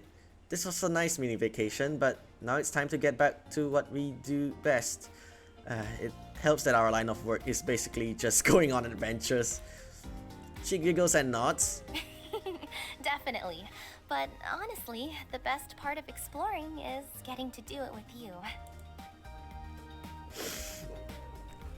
Oh, you default to the second option. I couldn't agree more. I also enjoy our explorations too. Bella blinks. Yeah, that's what I said. Yeah, but I mean exploring that. But I mean the exploring that we do together. I mean, yeah, me too. She's so innocent. Vela gives me a confused look. It's strange, but sometimes I feel like you randomly have a hard time comprehending something that is so obvious. You're the one comprehending something that's so obvious. I stare at her. Does she not see the irony in her statement? I guess her master's degree was not in innuendos. Yeah. Okay, moving on. I sigh in resignation. Sorry, I was just having a moment. She giggles and innocently pats me. It's okay. Anyway, we should get back to packing before we miss our flight. I nod and we return to work. With the two of us working together, my stuff is quickly packed up. Can't speak. And then I help Vela pack her things. When we're done, I carry our bags downstairs, where Vela's family is waiting for us. Immediately, Vela's mother envelops her into a big hug. Oh, we'll miss you so much, my dear. I'll miss you too. Come visit soon again. Okay? Vela nods. She returns the hug before pulling away. Then Vela's mother turns to me and opens her arms. You too. I go in for the hug and she gives me a tight squeeze. Don't be a stranger. I won't. Vela's father clears her throat. You be safe out there, alright? Both of you. Don't worry, Dad. We'll be looking out for each other, so we will. Good, good. He nods, clearing his throat again. Varian hugs his sister and then ruffles her hair, which make Vela huff. He grins and then turns to me and nods. I'm glad you're here to look out for my sister. Thanks, man. He offers me his hand and we bring it in, clapping each other on the back before breaking apart. After everyone's goodbyes, we head down the drive. Vela and I wave until everyone disappears from view. She turns back to me with a smile and we head to the bullet train to catch our shuttle. Vela rests her head on my shoulder the entire ride back, the smile never leaving her face. Do I want to make this an extra long episode? Because after this, we are almost gonna be done with our second run, to be honest. Yeah, if I end this episode right now, the next episode will basically also clash with our third run. Maybe I should complete this entire run on this episode, so you'll get an extra long episode. Eventually, the shuttle lands at the docks, and we return to the ship. We enter the cargo bay, head up the stairs, and pause in the quarters. Vela turns to me. thanks again for coming to meet my family. It really meant a lot to all of us. It was really nice meeting everyone. Your family is great. Your family is great. She grins. I think so too. Anyway, I should check on Beep Boop and make sure everything is still in working order. Okay, still the mention of Beep Boop, but we never see him. Ever. I should get back to work too. After one last goodbye, we split and go our separate ways. I head back to my room and unpack. Once everything is put away, I search for my training bag. Since everyone else is getting back to work, I should be productive too. I can't skip. Grabbing my gear, I head to the VR room and set it up for a training session. I go through my usual conditioning exercises until I'm fully warmed up, and then I run through a few different training scenarios. Yeah, everything is the same.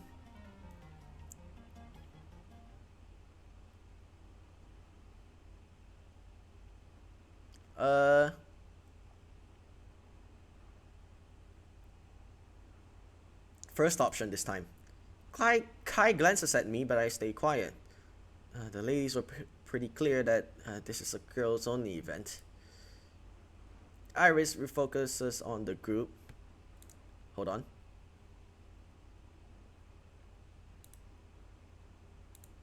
Yeah, this part is the same as well. First option. Yeah, I don't know why they skipped some. I'm not sure whether this. I don't know why they skipped this sentence because I remember picking celery. Hey Celeste, of course I never missed a chance to see you. She smiles. Yeah, this is. That's what she said. But yeah, we picked this one before. Picked the first option. Watching Celeste's reaction is refreshing.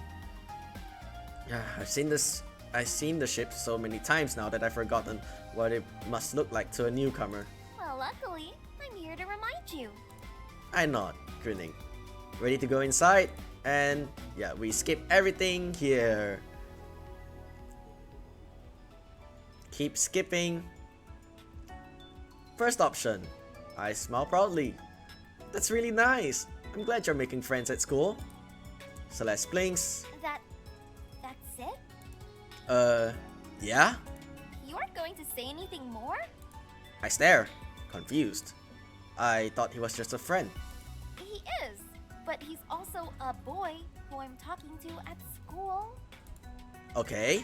And you don't have a problem with that? I think it's wonderful that you're making friends. And if there's anything more to discuss, I'm sure you'll let me know then. Celeste smiles. That's fair. So, tell me about this new friend of yours. This part is the same.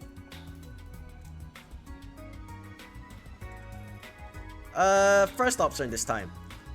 You should bake him some cookies. She stares at me. What? Do something special for him. Wait, what? Do something special just for him to show that you like and appreciate him. Hence, cookies. Oh. She looks thoughtful. That's actually not a terrible idea. Of course not. Who doesn't like cookies? Very good point. I think she's feeling more confident now. You've given me something to think about. I won't see him until I'm in class again anyway, so I've got some time to figure out what I want to do next. And we can skip this part entirely. Vayla's back! Yeah, her voice is the easiest one to pick out of the bunch. Okay, this part is the same. Come with me, and I'll show you. We are super overdue for a catch-up anyway. Say what now? Celeste glances at me and I nod. I've got it covered over here if you want to go. I got it covered over here if you want to go for a bit. She splits into a broad grin. Thanks, big bro. We'll be right back. Maybe. We've got a lot to talk about. They both head out, giggling down the hallway. Those two have gotten even closer than I remembered. Iris and Luna follow them out of the room so they can sort their own bags as well. This part is the same. Wait, what? Okay, we can... The kitchen is much quieter as I'm left alone with the remnants of our dishes. Everything is in good spirits, and I'm once again thankful that my friends and my family get along so well. Feeling positive, I return to my task and finish up the last of our dishes. I join Celeste in the lounge and we continue our chat while we wait for the girls to come back. Eventually, I hear voices in the hallway again, and the girls all return. Everyone gets comfortable on the couches, and I'm pretty sure this entire part is same. And then, yeah, Kai comes in. First option this time. Don't push it, Kai. Me? I wouldn't dare. Good, because she's unavailable anyway. Kai puffs out an exaggerated sigh. Of course, the good ones are always taken. Skip this part. Wait, what? My jaw clenches, Bella pats my arm reassuringly and grins. She turns to Celeste. I don't think he can take much more of this. Yeah, I'm gonna pop a vein after this. Celeste glances at me and giggles. Yeah, I better stop. Kai sits down in the open chair across from the couch, flashing one final wink. So we're gonna skip this entire part. Skip, blah blah blah.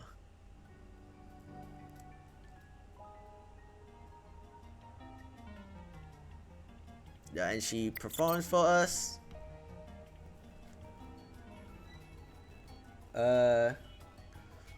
First option.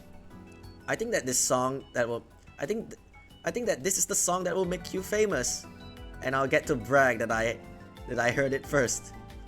So let's blinks before giggling again.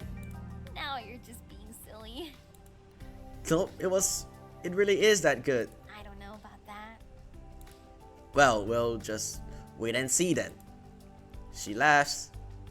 But seriously, I'm so proud of you. I'm so proud of you, Celeste, of everything that you're doing. This part is the same. Blah blah blah. Finally, I reach the docks and I quickly return to the ship. Watch this load. Everyone has reconvened in the lounge. They greet me when I return. And we can skip this entire part again. I wanna just speed things through. We're about to end the entire run as well as the episode as well. Bella stops by while I'm working. Hey! Whoa! It looks like a tornado went through here. I pause, surveying the mess of items around me. What are we doing?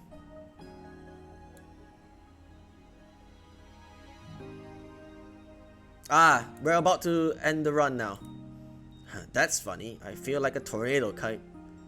Wait, what?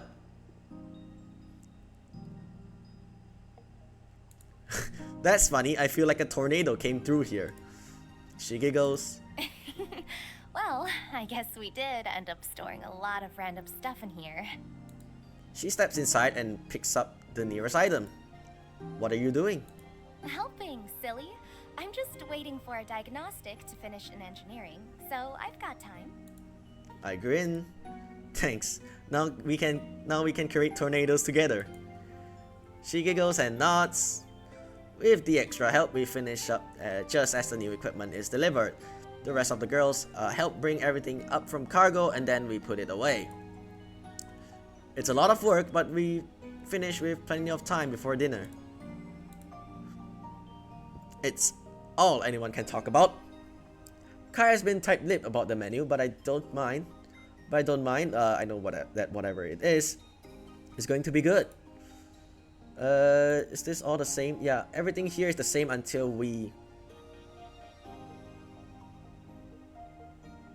try the new stuff. Yeah, because the last episode I remember taking everything because I think this feels like the more of like a second option than a third option. Yeah, the classic feels like the third option. I go straight for all the food that I do not recognize. Kai is an absolute genius in the kitchen, so I can't wait to taste something that I've never tasted before. Beside me, Luna is piling her plate. I see you're also bravely diving into the unknown. That's what makes this as exciting. I feel like I feel like this. I should have picked the second option when I'm doing Luna's route. Yeah, this feels like a Luna route kind of thing. But never mind. When I sit down, I take a bite and sigh happily. Around the table are equally contented sighs. What do you all think? Yeah, all of these are the same until we start to reminisce. Oh yeah, I remember now. Kai ran interference while Vela and I had to hack the manifest in the space station. Yeah, we were the best IT team. Nobody suspected a thing. You two were very good actors. And you were a good distraction. Kai grins and winks. I always am. Speaking of which, when I was distracting the guard, I heard a couple of co-workers talking about the two interns making out in the office. Did you see anything like that? Is there an option to admit? I glance at Vela, who looks back at me with wide eyes. Nope. Kai watches us with a knowing grin. I have a feeling we did not convince him. Wasn't this also around the time that Vela was addicted to that pet app game? Yeah, this part is the same as well. Yep. Seriously? How did she manage to con you into downloading one? Hey, it's fun. You just don't have as much of a good taste in games like we do. Yeah, still the inconsistency here. What pet did you have? I think we can skip this part. All this pet talk reminds me of the Pongo sanctuary that we visited. Oh, they just skipped until the next reminiscing part. Yeah, until each mission. Yeah, she only mentioned the puppies at the end of the run, and the end of the story. So yeah, this part we can also skip. Kai slings an arm around me. That was around the same time that we had our very first guys' night. I also actually forgot what we did. Ever since then, I knew you'd end up with Vela. You were right about that. Lucky guess. Ah, the guys' night was the one was us going to the bar, right? That was one of the last normal things we did before we ended up on that planet Exari. We can skip this part, right? Although the other surprise was watching my man here plop down on Vela's lap. Say what now? When? Huh? When did you see that? And when did that happen? I kind of forgot. Vela's eyes widen. You saw that? Oh, the one with Nova. I remember now. Would it be a bad time to share that we all saw that? Say what now? They all see it? What? Yeah, exactly. What? You seemed quite annoyed, so we thought we'd check up on you and didn't realize you already had company. And then we didn't want to interrupt. There was nothing to interrupt. Missing animation here. That's not what it looked like. Vela huffs and Kai grins. Well, at least we got a pretty significant break afterwards. Yeah, this part is... Especially since we all saw the two of you sneak off the ship really late at night. Ah, they saw that.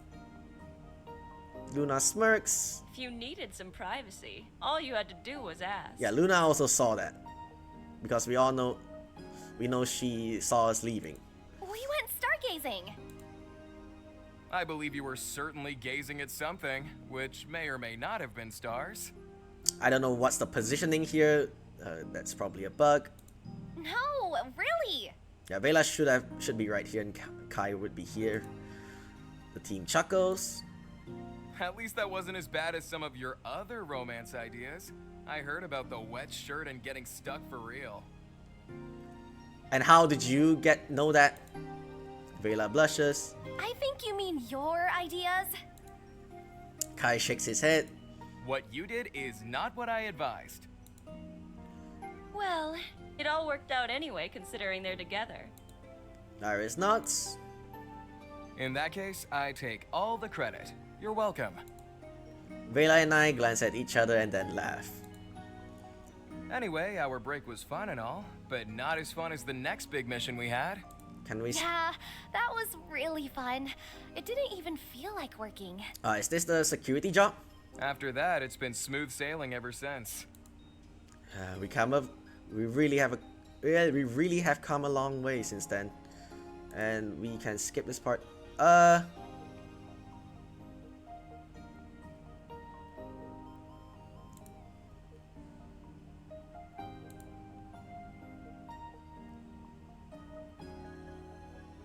I forgot which option I chose.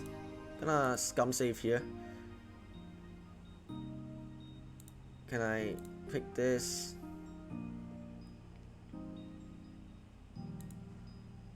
My favorite thing is everything. I feel like I picked this before, right? Aww. My bro here is tugging at my heartstrings. Yeah, I picked that one before. So this time we'll pick the first one.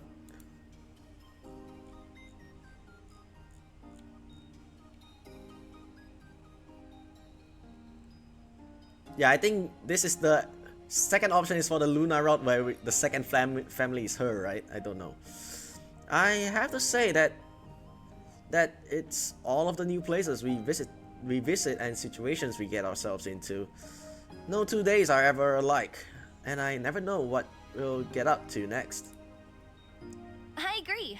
That's what originally got me into adventuring, too. Spoken like a true explorer. My favorite thing is everything. Yeah, this part is the same. Luna giggles, That's not really choosing, is it? Kai chuckles. You're right, you're right. Okay, let me think then. We can skip this part, right? I'd been running from my past for so long that I never thought I'd be able to have a future. However, I've finally been able to leave my past behind. And because of that, I've had a lot of time to consider what I want to do next. This is where he didn't want to go. This is where he decides not to find Evelina. He gestures to all the food on the table.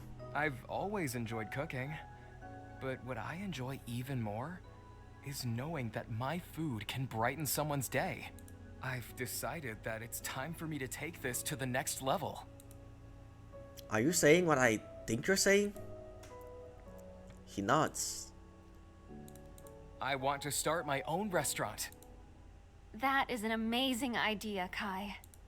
He glances at Iris. You aren't upset that I'm leaving? She shakes her head.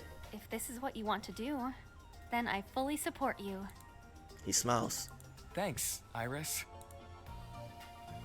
Vela nods. Your cooking is way too good to keep for ourselves. Yes, you have a gift, and it deserves to be shared with the world. Kai's smile brightens. That means a lot. It goes without saying, but there will always be a table available for my crew. Do we get a discount too? Kai grins. For my best friends, you eat for free. That is music to my ears. Well, I believe this calls for a celebration. Are we already celebrating? Yeah, this part is the same. Vela glances my way and offers me a smile and a short wave. We supported each other through thick and thin, and that won't change even after we've all gone our separate ways. I may not know what the future has in store for me, but I'm ready for whatever comes my way. I can skip this entire part, right? Yeah. And we're done with our second run. I'm just gonna skip the credits, because I think there's an epilogue. Yeah, there's also the epilogues as well. Last 3 years have brought a lot of changes, and all have been for the better. This is Iris doing... Oh! Who's this? Hold on, back up a bit. Yeah, I think Kai wasn't mentioned. Yeah, this is Luna's route. If you're not... This is Luna's... not Luna's route. Basically, if you're not going for her route, this is her generic, how do I put it? Her generic ending. Luna's identity paperwork was finally processed by the Union, and she officially became Luna Saren. After receiving her ID, her first course of action was to take the Union medical admissions test, in which she received a perfect score. Because of her very rare and exceptional result, Luna had her pick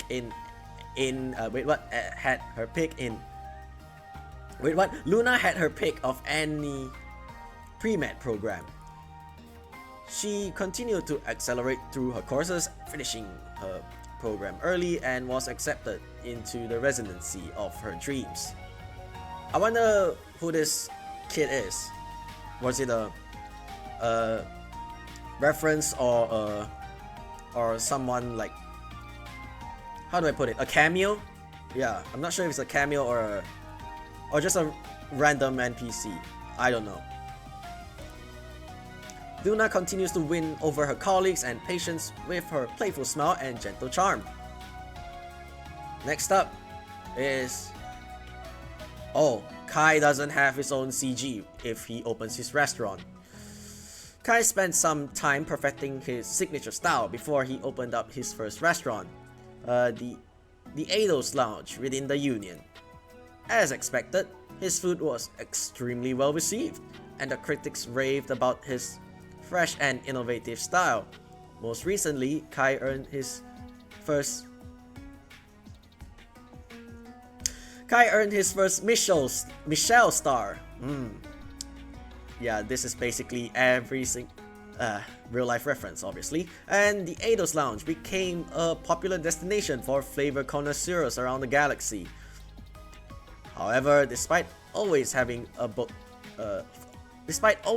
fully booked service every night, there is always a VIP table available for his Eidos crew. Of course, the crew aren't the only ones with big dreams and big changes. My sister has been doing better than ever. Yeah, this part is the same. We're gonna skip this part. And finally, although the Eidos team was no more, neither Vela nor I was ready to give up on our adventures. We joined another mercenary crew as a package deal. Even with the new crew, Vela and I always remained in sync, and before long, we built a name for ourselves in the mercenary space. Eventually, we learned enough that it was time to get our own ship and start our own crew. We waited for a perfect ship, wanting to do this right, and we finally found the one of our dreams. With the ship secured, it was time for us to form our crew. Vela and I put out a notice, and we've been floored by the level of interest.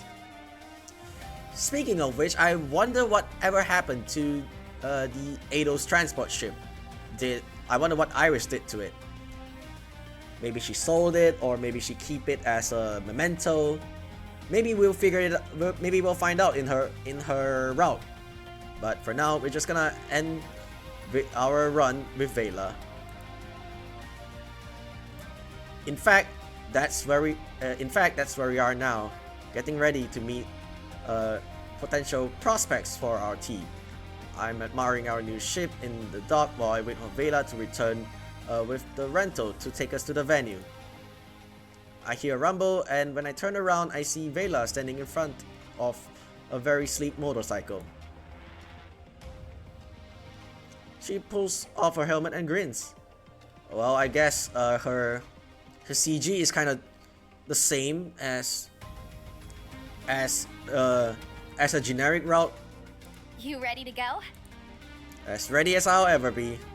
I just have one question. What is it? What's up with renting a bike when we... What's up with renting a bike when we both have to travel to the venue? Vela pretends to look shocked. Oh gosh, you're right. Then she grins innocently. Whoopsies, what a rookie mistake. I guess you'll have no other choice but to share a seat and hold me tight. I grin. That is a sacrifice I'm willing to make. I figured you'd see it that way. Now, let's get going. I chuckle. Vela hands me a helmet before slipping hers on. She straddles the bike, and after putting on my own helmet, I snuggle in behind her. My arms slide around her waist, holding tight. At this moment, I can't help but think about just how far we've come.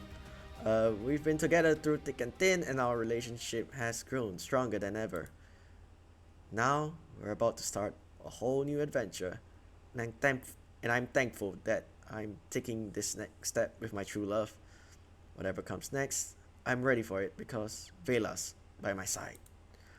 Automatically, Vela adjusts, pulling my arms in even tighter. And the bike sounds like the ship. Sounds like a spaceship. I don't know why. Once she's satisfied, the engine revs and we're off on our next adventure.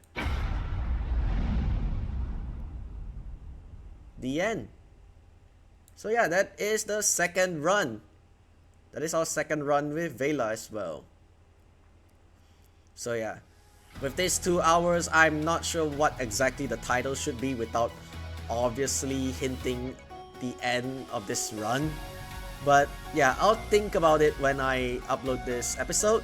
But first, let's appreciate some of the backgrounds we see. I just want to scroll through some of it. I have no idea. Some of the episodes seems kind of off for some reason. Return. CG. Missing one here. I'm guessing all of these are Iris. This also is probably Iris's CG.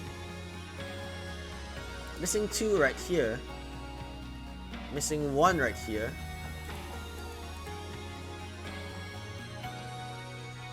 I feel like I missed some of the CGs. Yeah, it gives me a feeling. Not sure what this is as well.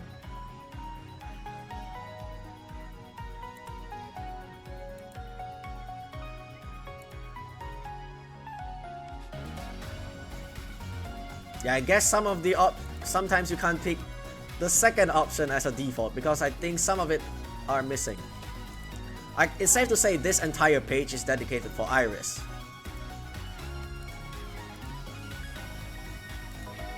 I'm not sure if I missed anything, but yeah. That's it for our Vela route. Our second run with Vela. So in the next episode, we will definitely go for the Iris route. So for now, I'm just gonna end the episode right here. So yeah, earlier on today, we actually they actually have flying ships here. Come to think of it, well, technically they could be just transport ships, but whatever. But so earlier on we did a lot of things actually, but basically what's more noticeable is we went to meet up with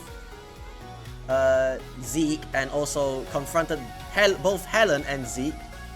We turned both of them in. Mainly, we convinced Helen to turn herself in, but we picked the option where Zeke wants to retaliate, so we just shot him. And yeah, now that both of them are being put away for it's gonna be quite some time. And then after that, we did some of the post-investigation scenes. Mainly, I think the only thing I remember is, yeah, visiting where we went and visit Vela's family. And yeah, and we had a great time at her place. Her brother was at first very apprehensive of us, but eventually he warms up to us as well. So yeah, her family is more modest than I thought, because I thought her planet was leaning towards the more I thought she was, because my initial thought of Vela was like she gives a rich girl vibe, but apparently that's not the case actually. Only her planet is technologically advanced, and I basically misunderstood the entire context of her backstory. So yeah, after finishing up her visit after finishing up our mini vacation at Vela's family. We went back to the Eidos, and we also kinda I think for the rest of it, we're basically just recapping everything. I mean, we also did there's also some minor exclusive Vela scenes, and yeah, also our sister visited the Eidos as well. Basically all the main story stuff, I'm just gonna omit everything from the recap or the synopsis of this episode. And also, yeah, the difference between the ending is Luna actually got her ID now, and she now works as a doctor. From the summary, Kai opens up a restaurant as well because he never got back together with Abelina. And also, as with Vela, we start our own mercenary crew with her. Yeah, and that's about it. I kind of can't recall what actually happened because yeah, I recall some of the things I do remember, but yeah. But anyway, that's it for today's episode, and as well as our second run of Astral Ascension. Yeah, today is a really long episode, 2 hours and near half an hour, 2 hours and 26 minutes approximate. So yeah, this will start with our third run in the next episode, this time choosing Iris as our route of choice. But I'm just gonna end the episode right here. So thank you for watching the second run of Astral Ascension. Thank you for watching the second run of Astral Ascension. And I'll see you in the next episode. Stay safe and have a great day. Goodbye.